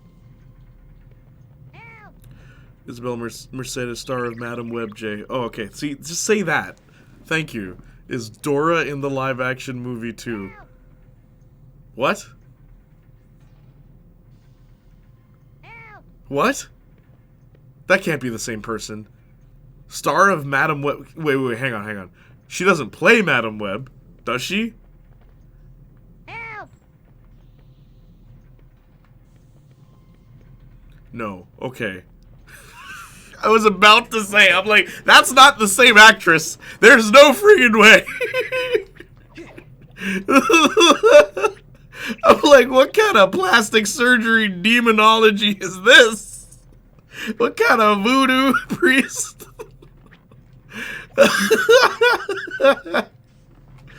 Same actress? No way!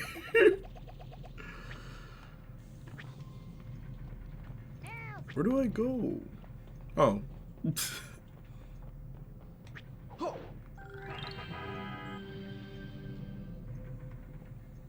level's confusing.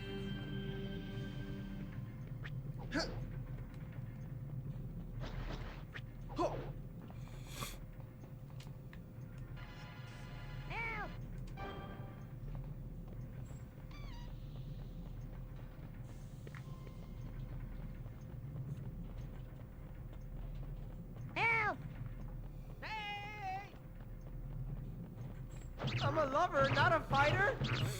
It's probably just aging fast. The left one. I thought Madam Web was the star of Madam Web. Oh, okay. I wish dude, I still don't know who that is. I know I've seen her, but I could not tell you what she sounds like.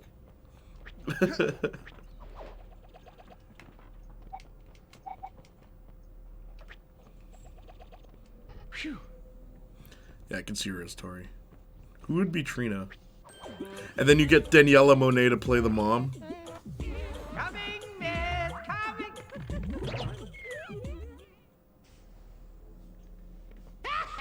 Rayman, your friend has fallen into my trap, and soon it will be your turn.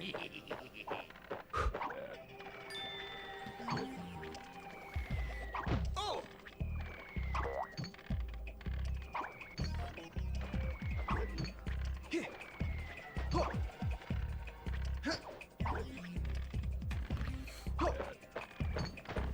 Just keep Daniela. She's iconic. Yep, she's the character. She's the actress we'd bring back. She'd be the mom. She's the legacy. Well, she's not really a legacy character, but she'd be the actress we'd bring back.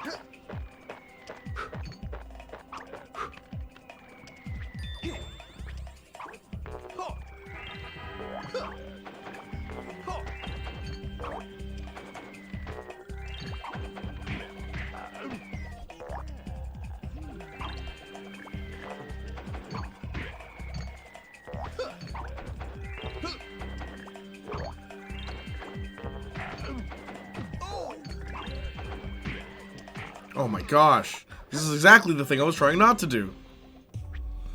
Hardest boss of old games, camera angles. Yep! The lock-on in this game is like, it's a suggestion. You're not actually locking on. You're suggesting that he should lock on. Like, actually, that is how the lock-on of this game feels.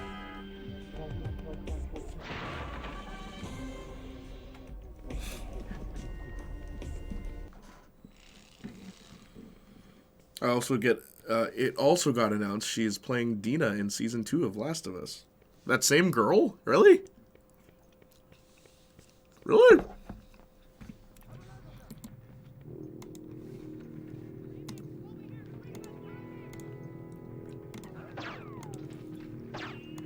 She doesn't have the nose.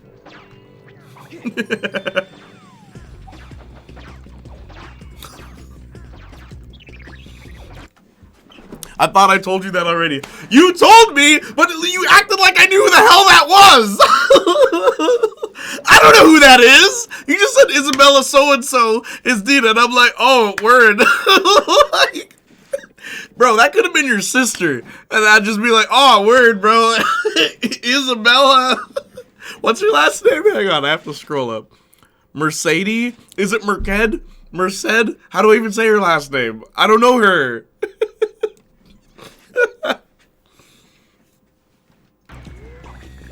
Isabella.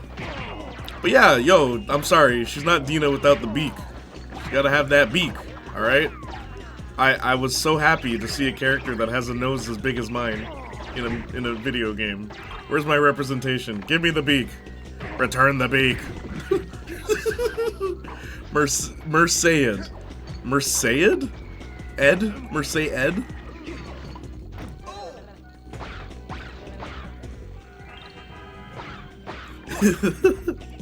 Dina. I love it. Bring back her original character design. I hate these redesigns for the Last of Us characters. I like Joel's redesign. His is okay. But everyone looks different. I hate it. It's terrible.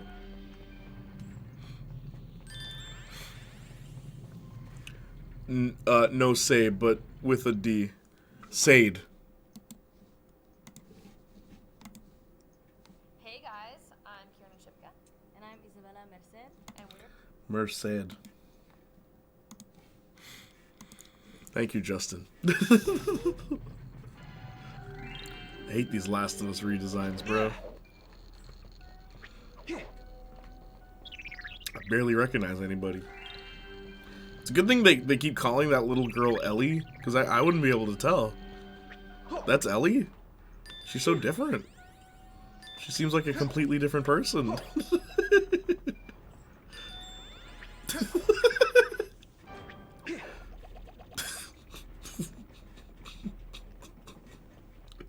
The Last of Us. You're on a roll. The Last of Us. More like the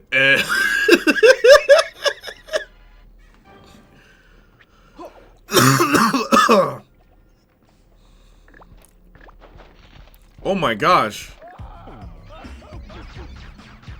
That was actually scary. And he starts screaming. Ah!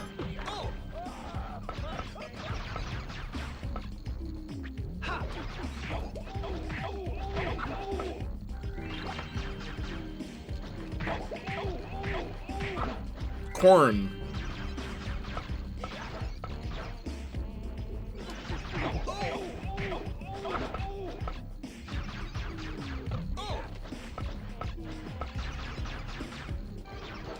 Oh shoot.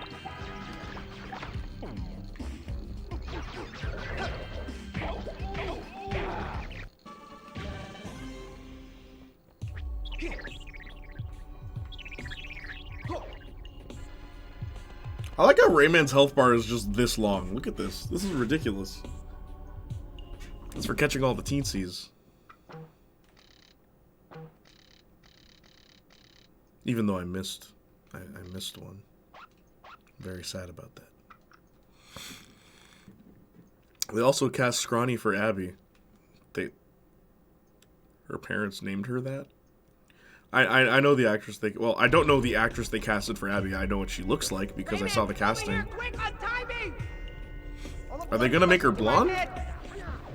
Also, if she was my sister, I'd have some thoughts. That'd be real strange. Isabella Merced. Yeah, I love Caitlin Dever. Probably one of my favorite actresses, but she definitely doesn't have the Abby look. Yeah, I have no idea who that is. I know she's playing Abby though. You can blatantly play them on the cutting edge of 3D technology.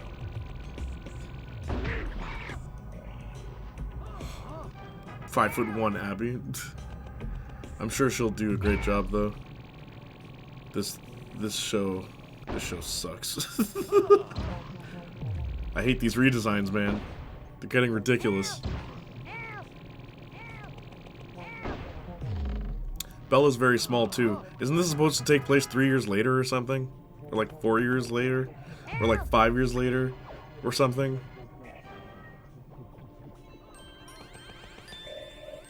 It's just gonna take place a day later, Justin. Watch. 5? Yeah, it's just gonna take place a day later. A couple days went by. And then Joel died.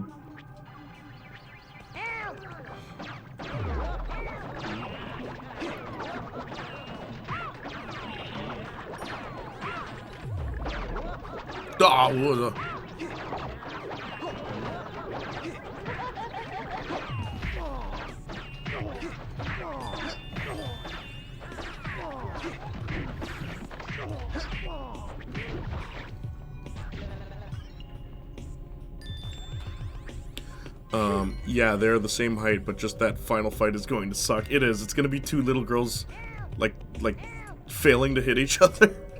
I don't know. It's going to look really stupid.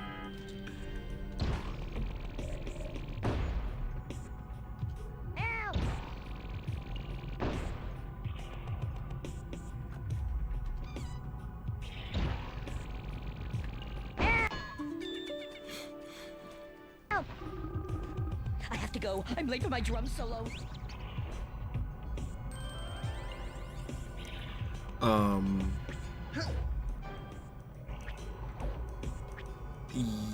Yeah, I'll be honest, not crazily excited, but I'll give it a chance. At the very least, they could tell the story better than the game, which is all I want. Low bar, LOL, Justin.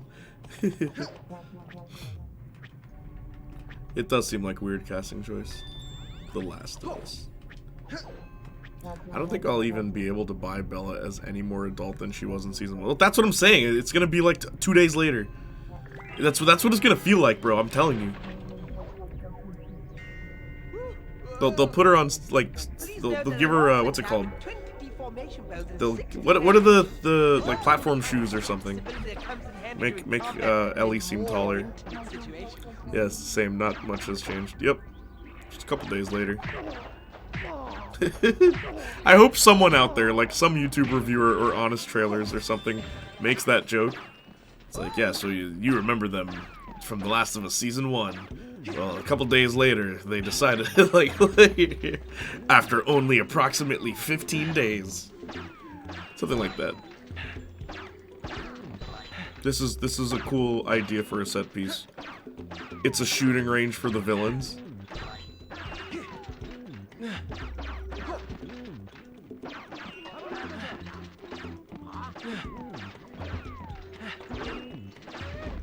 He just shot himself in the face.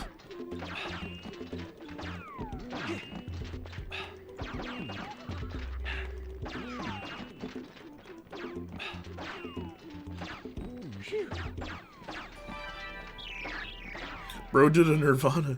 He went on Hero, dude. I remember I had to explain on Hero on stream because I'm like, oh, dude, you guys weren't around when that was a thing on the internet.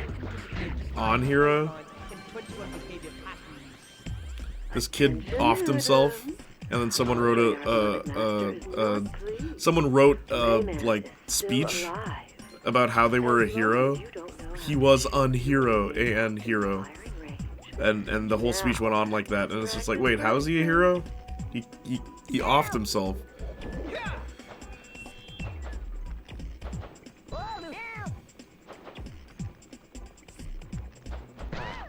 Oh, whoops.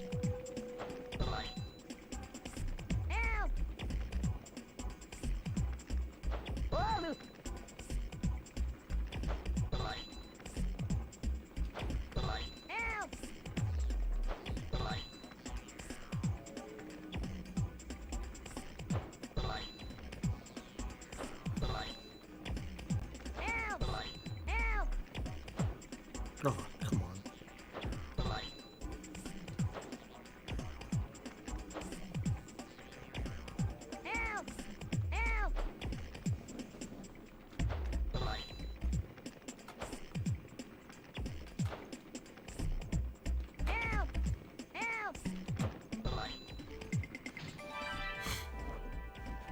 For context, Pedro supports Palestine. Joel's gonna get the torture scene. What? Oh my gosh.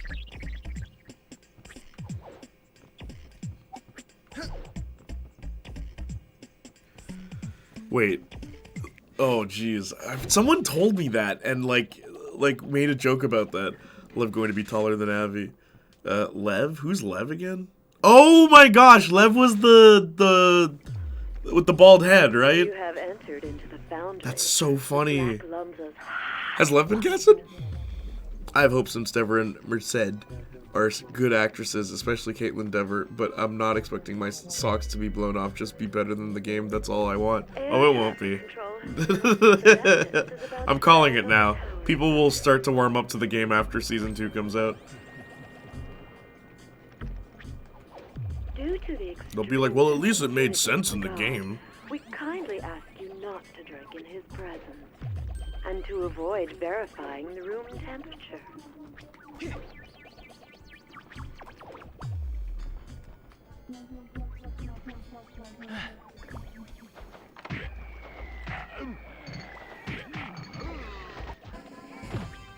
Oh, come on.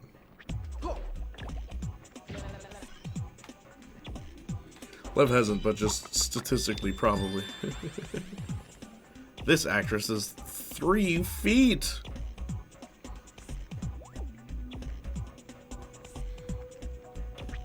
Wait, Lev's trans, right? Oh, shoot. Lev's trans, right? So then... Are they gonna get a trans actor to play Lev? How's that gonna work? Yeah. What is Lev's, like, gender?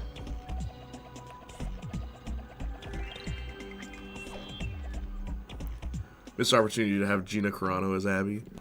Oh my god. Could you imagine Gina Carano fighting, Bella Ramsey? Oh my god.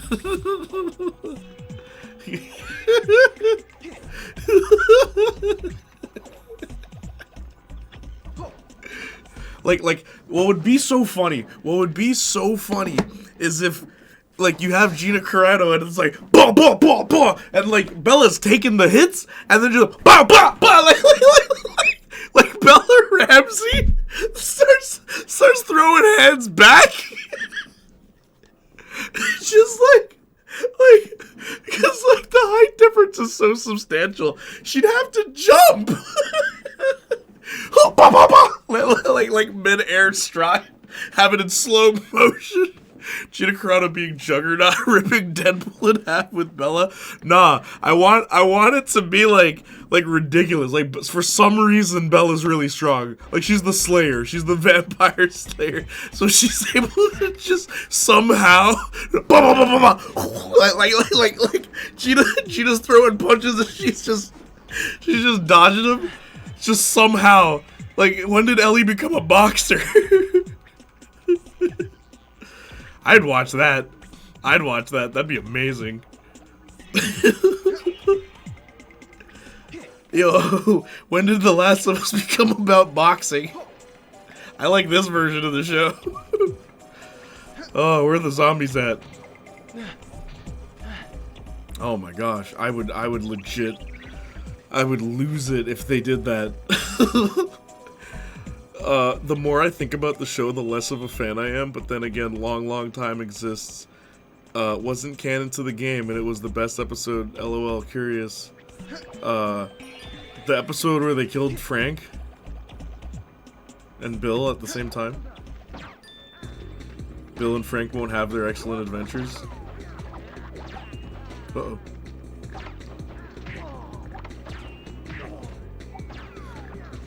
Did you like that episode? Did you like that episode, Austin? Well, did you know that it was pitched to make a Bill and Frank spin-off? Did you know that?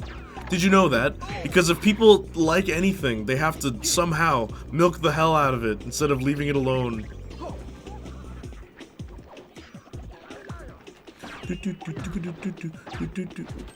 Saints flow.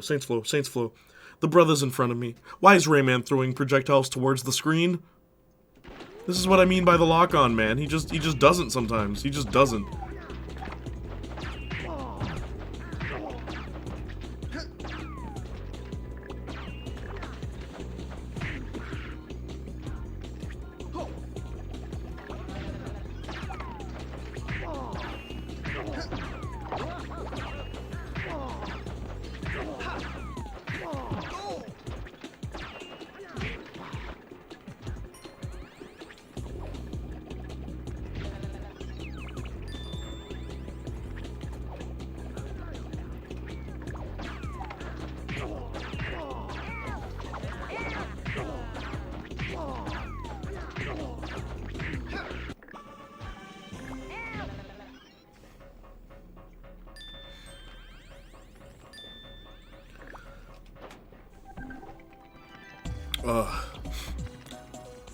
The episode where they sacrificed a kind of important part of the game.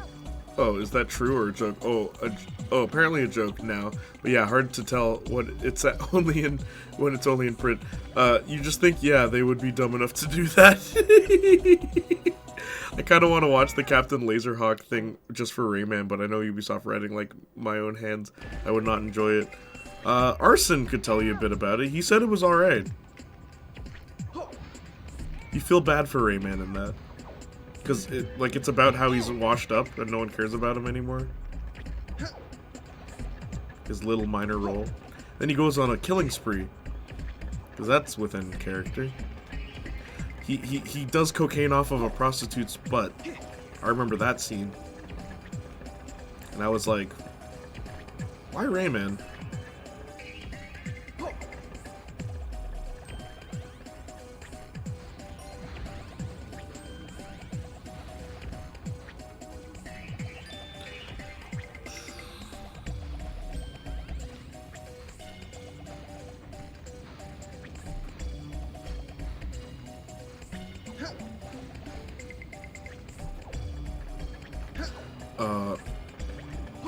Yeah, I wouldn't put it past them. Wouldn't put what past them? The Frank thing? The Bill and Frank show? It's the Bill and Frank show. Ah!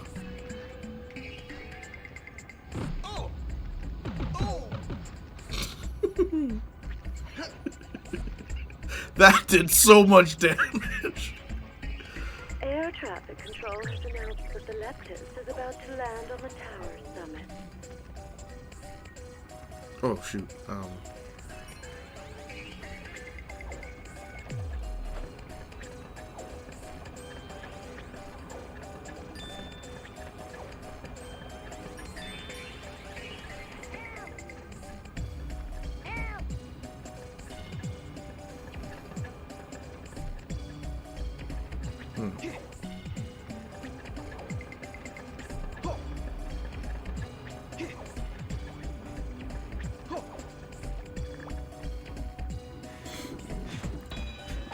Vin Diesel has left. Yes, I also...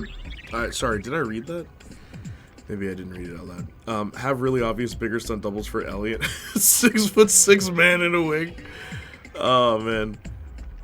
Boy, FTM. Okay, gotcha. So... Is there a trans actor they could get to play Lev? That looks that part. What do you think?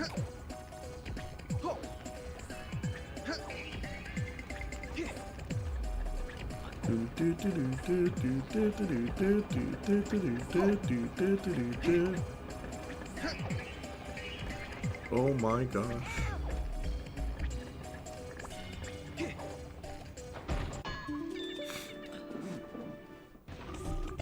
But Vin Diesel and Last of Us 2.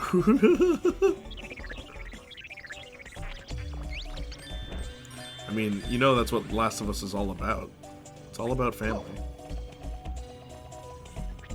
Can't believe Carrie Fisher was trying to tell us that Star Wars is all about family. Nah. Come talk to me when Star Wars has the power of family. Oh, you got it. In such an enclosed space. This game's really gonna have me fight this guy.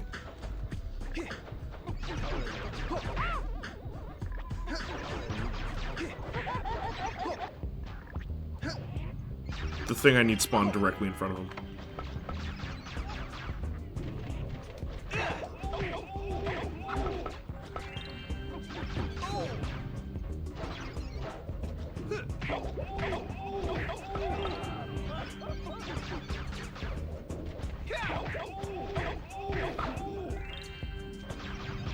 See, he stopped locking on! He just stopped!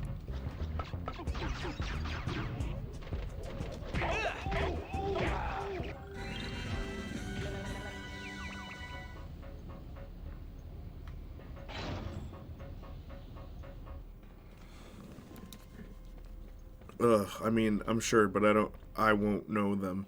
Young Asian boy trans actor is pretty niche, but there are people who get paid to find the right person. Yeah. Lev. They're just gonna delete the character. Just a name drop.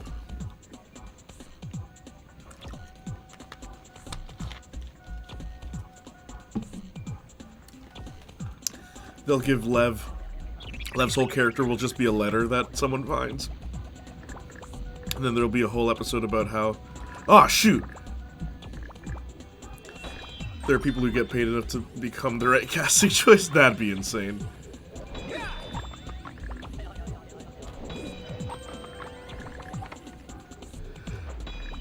But yeah, they'll just turn Lev into a piece of paper that Ellie finds. Or no, sorry, it'd be Abby, right? Who does Lev team up with? Abby? I don't remember that game. Yeah, it'll just be a letter. Still believe that Rayman is more sophisticated than me. Answer the following question: how many times has Rayman lost since the start of the game? This is a really cool platforming segment. Believe it or not, you have to just tap X to get all the jumps.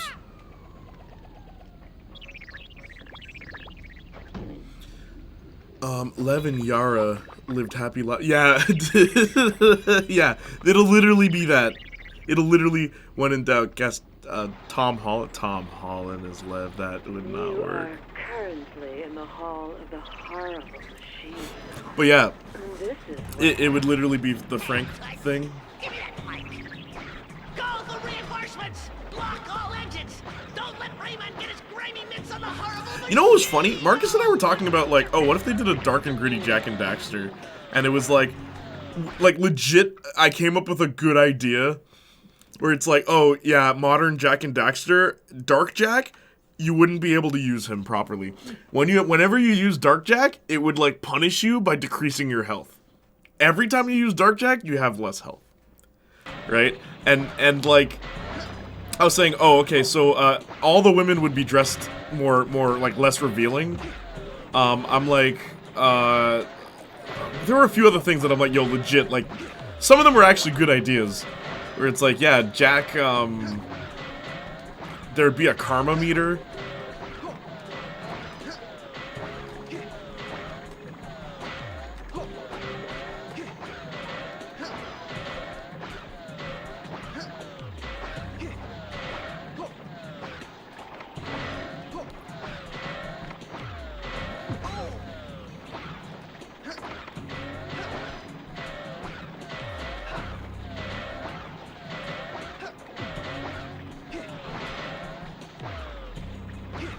What the hell?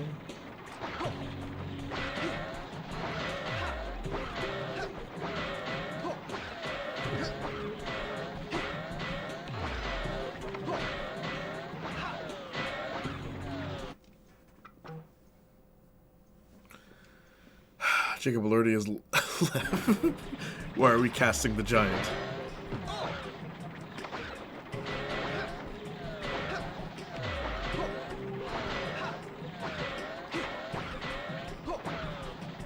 What are you aiming at, you moron?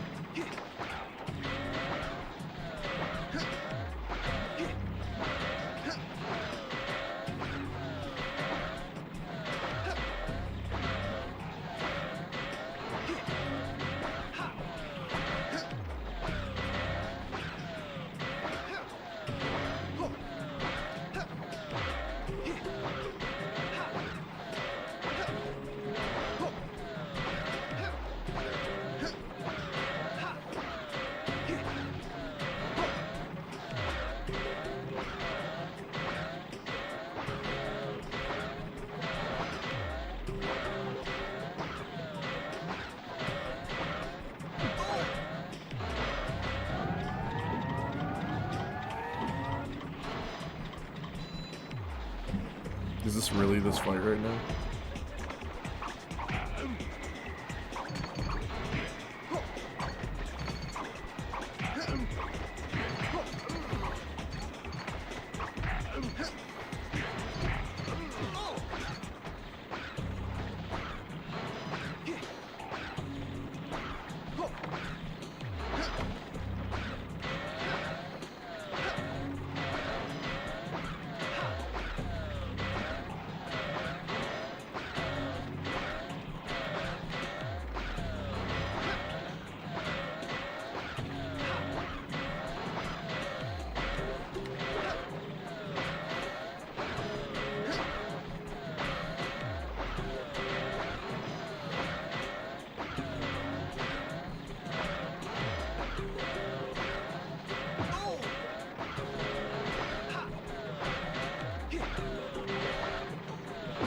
Why does it keep restarting? I don't understand this fight at all.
This is so dumb.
Why does he stop locking on?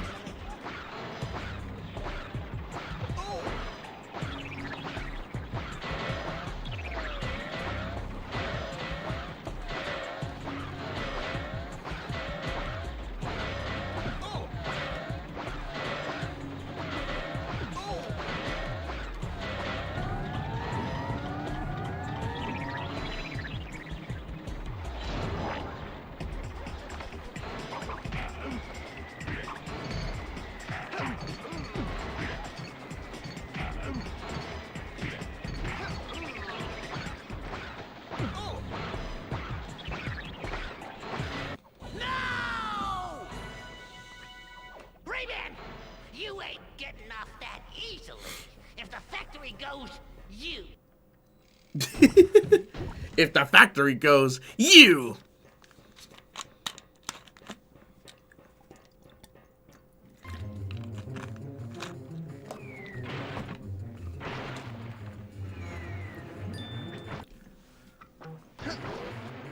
Careful!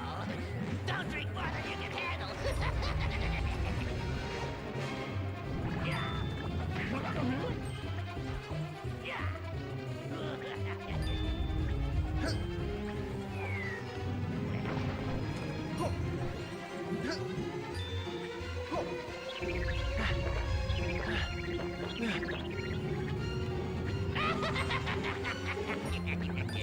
I'm so far behind. Would you like to get your pretty shoes dirty?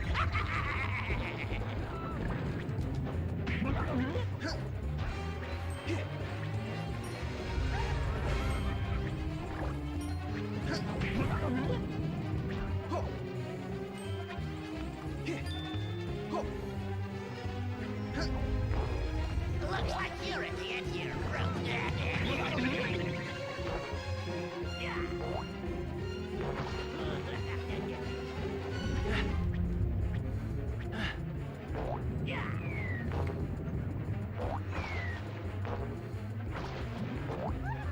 Oh, shoot.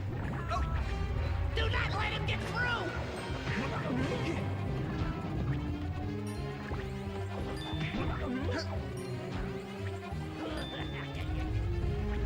Oh man, they really ran out of ideas.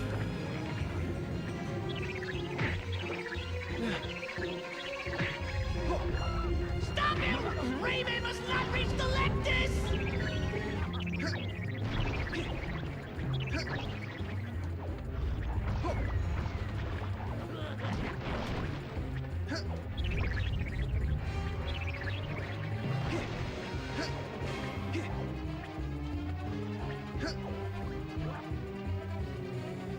Still here, just eating. No worries, bro. Is this the end of the game?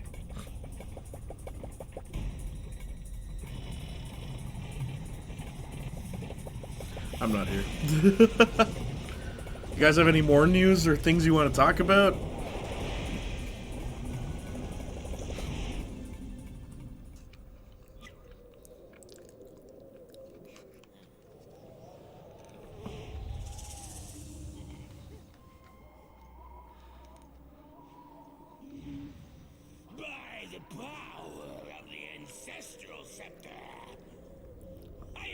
mentally checked out hours ago. When you were like, Jacob Elordi is Lev.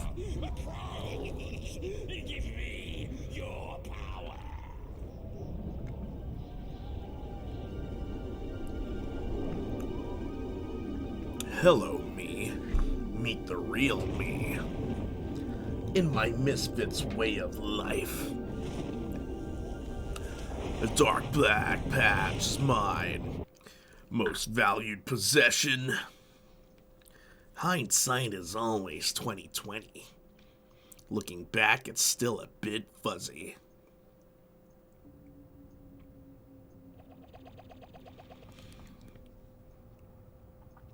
Hang on.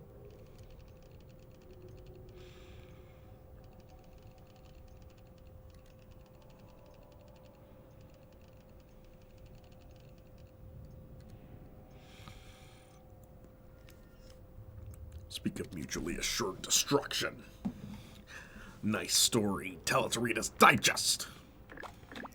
Hey, Bill and Ted 4 may happen. We're tinkering with the fourth movie idea that all of us like, and the guys are... Huh? All of us like, and the guys are going to write. So we'll see. It takes us time to get these things going. But if we're gonna do it, we're going to do it right. Things going, and we never want to do them unless they're great. Yep.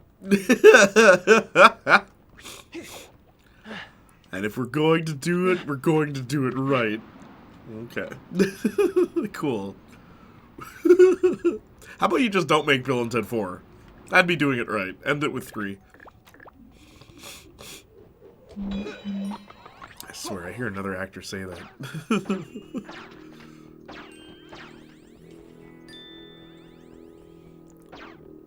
Because it's always said after, like, you know, the worst thing.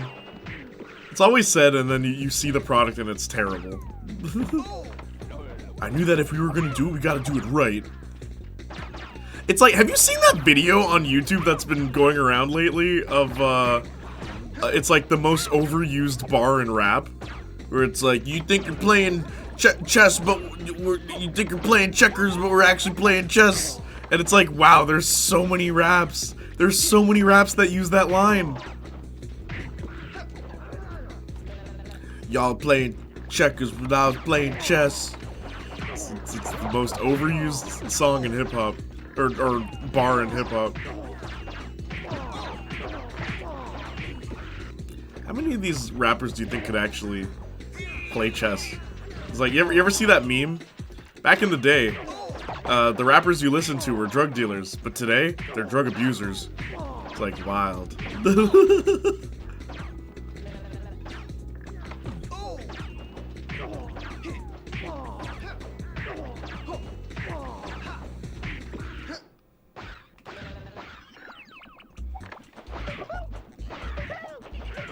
Saw that vid. Hilarious. What, you don't trust Alex Winter? This isn't the MCU. They did 3 films over 30 years. Yeah, but, I mean, Alex, dude, you of all people should know. Just leave it at 3. Come on, man.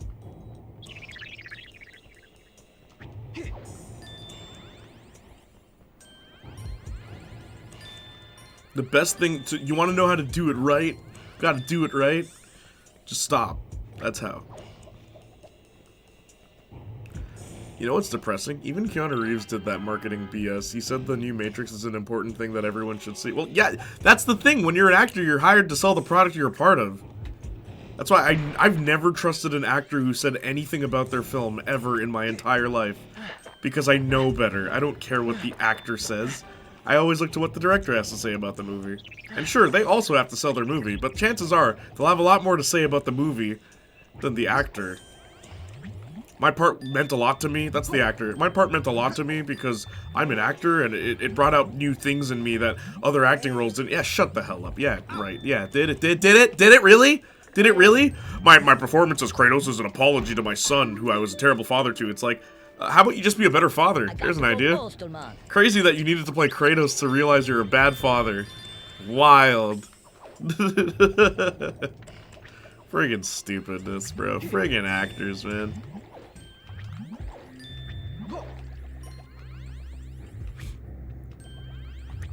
really gonna make me go all the way around. I know I don't have to, but I want these points.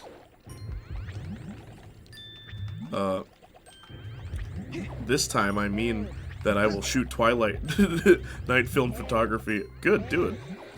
It's like, you ever see, Red Letter Media did a funny thing on that, where, Jay mentioned, what's the guy who played Rorschach? What's his name? Haley something? Something Haley? Joel? Something? I don't know.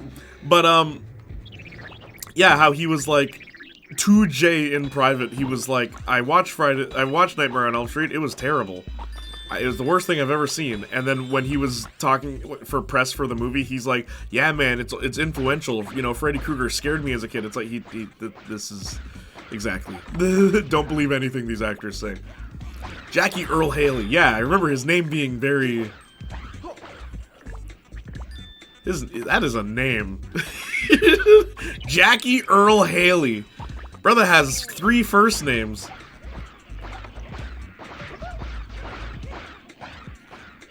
Wow, LOL. Yeah, Jay from Red... I'll find that clip if I can for you. It's really funny.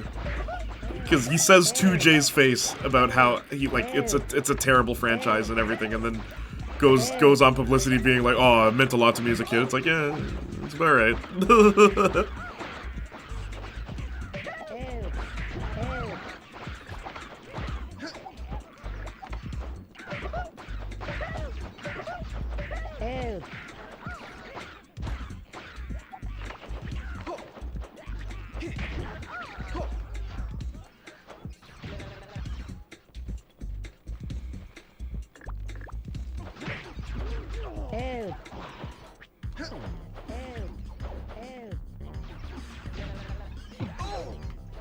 Oh, I'm stuck in that animation when I do it. Bill and Ted 3 was being discussed before 2010, so he could be talking about 2034.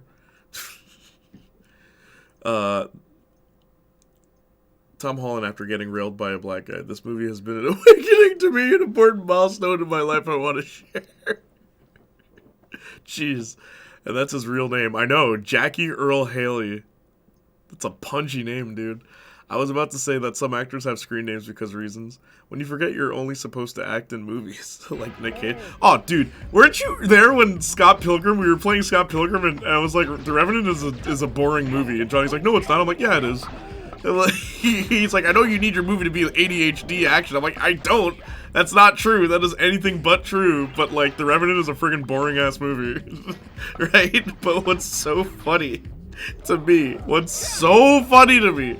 is that it's like, what's his face? Leonardo DiCaprio got the Oscar, right? For The Revenant, for his acting in that movie. It's like, man, you know how good it is? You know how easy it is to pretend you're cold when you're actually cold? It's like, that's not acting. Have you tried acting? It's so weird to me, man.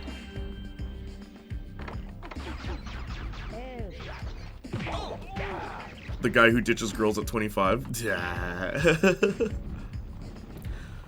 It's great tech demo for cinematography with natural light. The Revenant, yeah.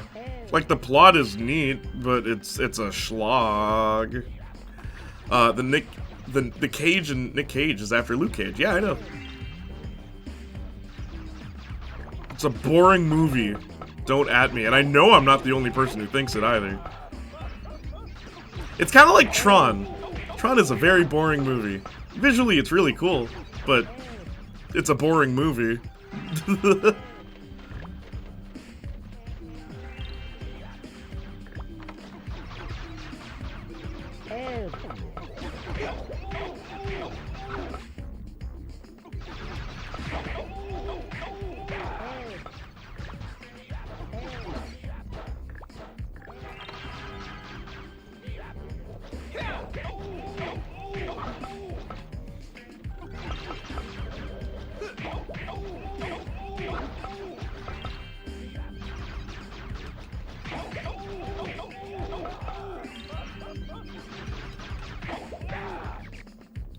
Man, they're really padding this game.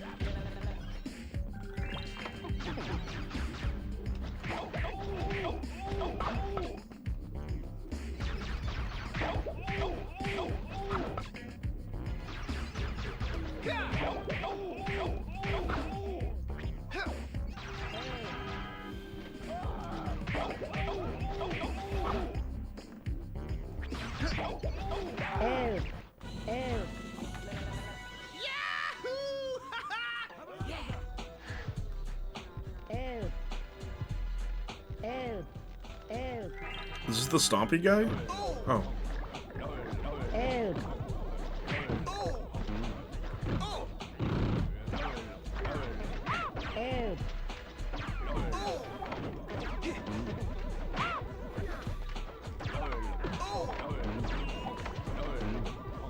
Oh my gosh.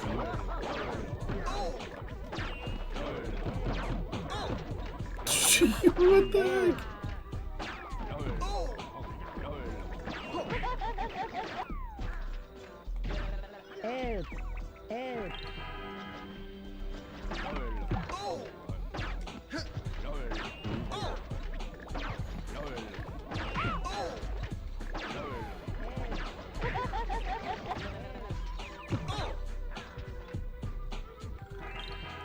I'm really curious what you'd think about Alita Battle Angel. I've watched it. It's one of the few movies I keep bringing up that I like.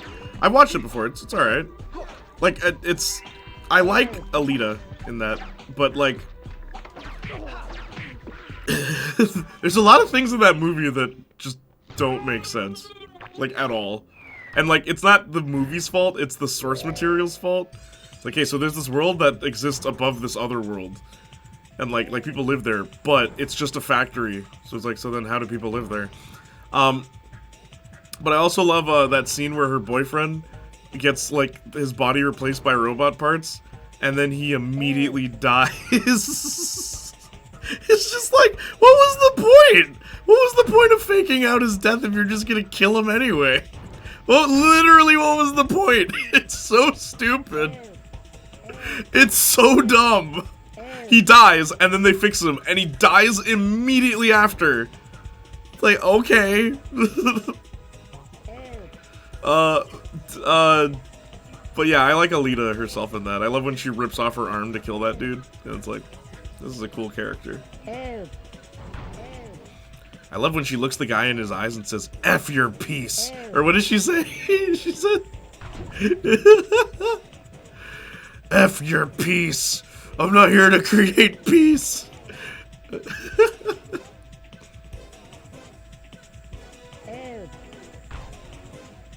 The constant nonsense is a big part of why I like it. It doesn't even try to make sense. Yeah, there's too many problems with the narrative even just narrative structure of it. It's like, okay, we're like hunters, and we hunt like we hunt robots, but not robots like you. Because some of us are also robots. So it's like, wait, how'd you get the parts for those robotics? Was it from the robots you killed? But wait a minute, if you're using robotics to make people robots, then aren't you the problem? Like, aren't you part of the problem? Like you're getting mad at the corporate people for doing it, but you're doing it too. Like, there's so many little things about that movie that I'm like, what? Like, you don't even have to be smart. Like, you don't have to be like movie savvy or like savvy to storytelling to realize that like some of the things in that movie don't make any sense. But like, yeah, it very much doesn't care, as you said. Like, it really doesn't. Want to see something really cringy? This is a serious post, not even a joke. Oof. Okay. I'd watch this as a what if episode. Oh, all the girls being the Avengers? It'd just be the same, but they're girls.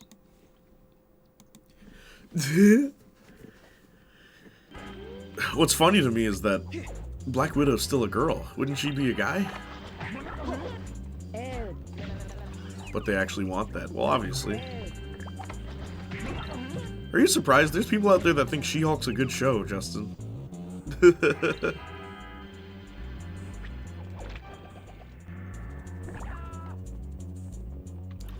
It's one of those ignore the plot, look, we got fun things. Yeah, it is a very fun movie. I'll give it that. I was not bored at any point watching that film.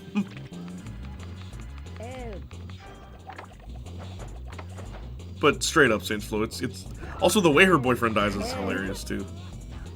It's like, dude, jump, dude, jump, dude. The doctor man gave you robot legs and you can't use them.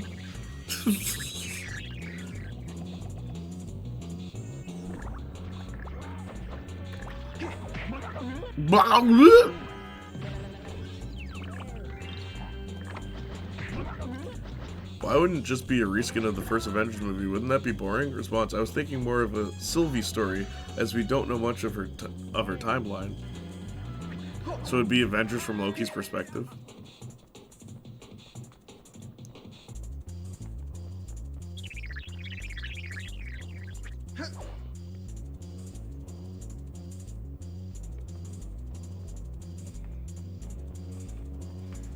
Even more? Just what? Yeah, I know.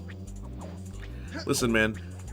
Someone responded to my Life is Strange video recently. They're like, dude, I've heard people's ideas for a Life is Strange sequel, and they're all terrible. Thank God yours isn't. I'm not kidding. Someone commented that on my video, and I'm like, a lot of fanfics are bad.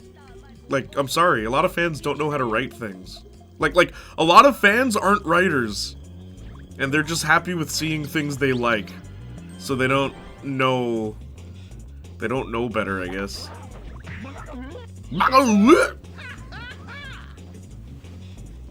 Also, I sent the Mina skin in Discord. Thank you. You'll tell me if it's worth it after stream.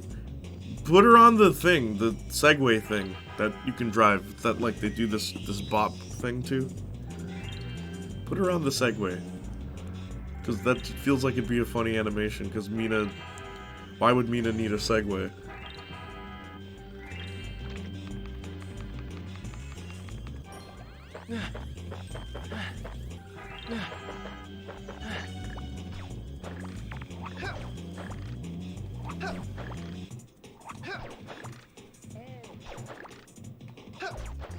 One thing I think is hilarious, One Piece. There was this guy on Reddit that's like, what's a One Piece theory or idea that's really popular that makes you glad that fans don't write One Piece? And there were so many answers. And I'm just like, fans need to know their friggin' place sometimes, man. I say it all the time.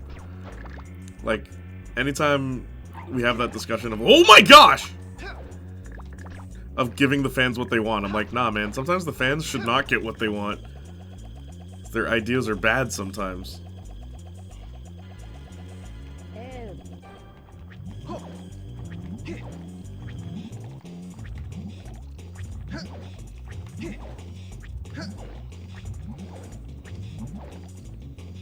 I have an emote to make her rap Slim Shady.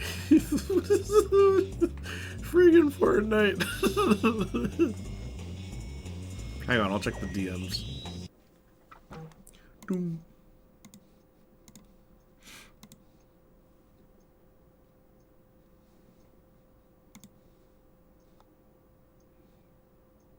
Yes, it was worth it. Oh, she got a second costume too? And a bag?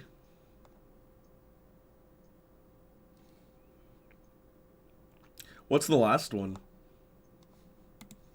Also, are you able to get Rogue? And also, are you able to get Lara Croft? Mobile screenshots so nice by 4K. Yeah, no worries. Then there's secondhand fanfics of I watched a video and used the basics of it. Yeah, that too. It's like you couldn't even come up with your own idea for a fanfic?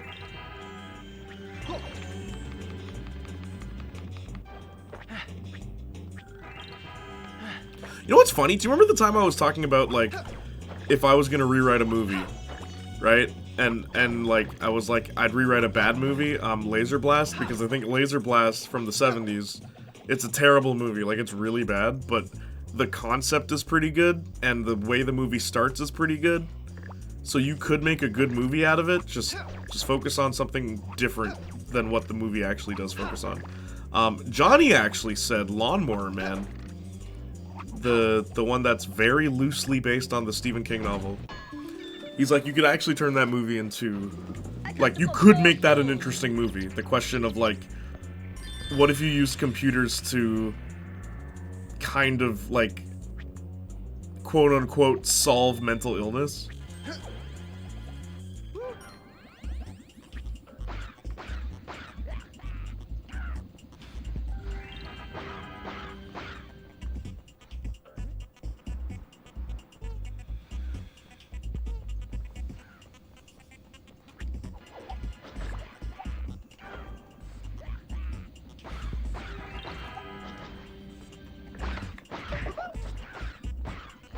Uh-oh.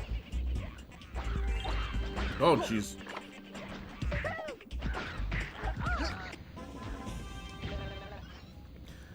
Rogue left the store just yesterday. Now we got Terminator and a ton more of My Hero skins. Hulk, Captain America, New Captain America, Green Goblin, Spider-Man Zero, Nick Fury, and Kate Bishop. Who's Spider-Man Zero? Is that like Coke Zero? Like it's Spider-Man without the calories? Diet Spider-Man?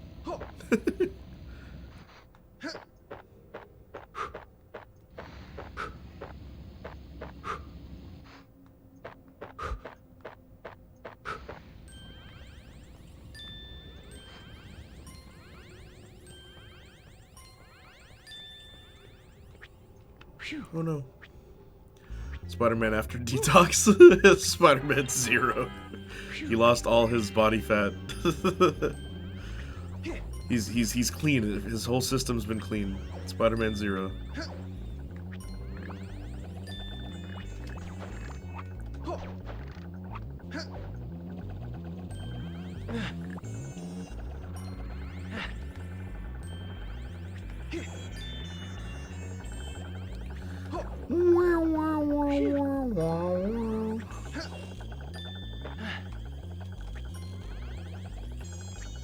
Come on. Oh my gosh, game. Are you kidding me?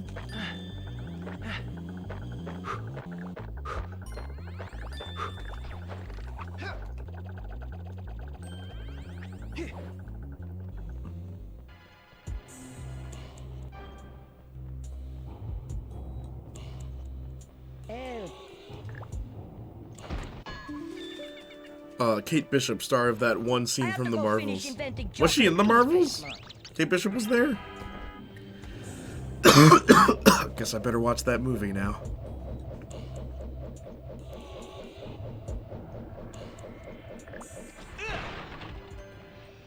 Run, Rayman, run! You'll never be able to stop me from gaining the power of the leftist! Yes, I sent you. You did? I don't even remember that. That's how memorable that movie is. You showed me a whole scene. Even the Beast scene? You showed me that again recently, and I'm like, what's that from? I'm like, wait, I think it's the Marvels.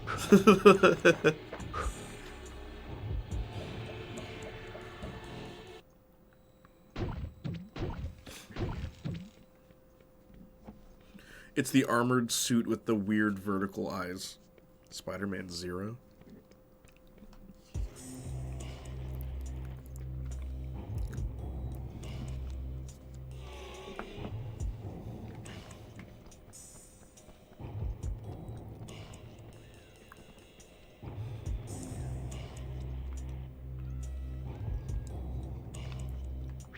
Just one scene when Kamala recruits her like Nick Fury, and it was back when it just came out. When it came out. I don't remember. No, you're lying. I'll send that in private too. Alright, cool. Am I even close to the end of the game? I feel like I am.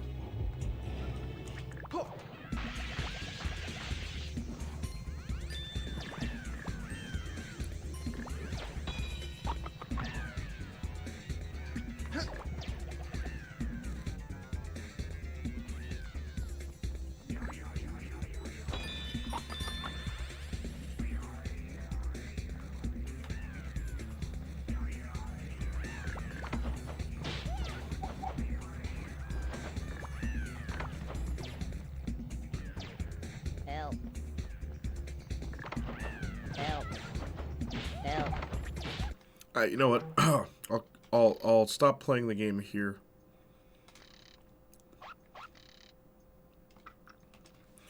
Let me see if... I still think it's weird to have Miss Marvel from form the Young Avengers. She's a fangirl, right? I mean, it kind of makes sense. Kind of.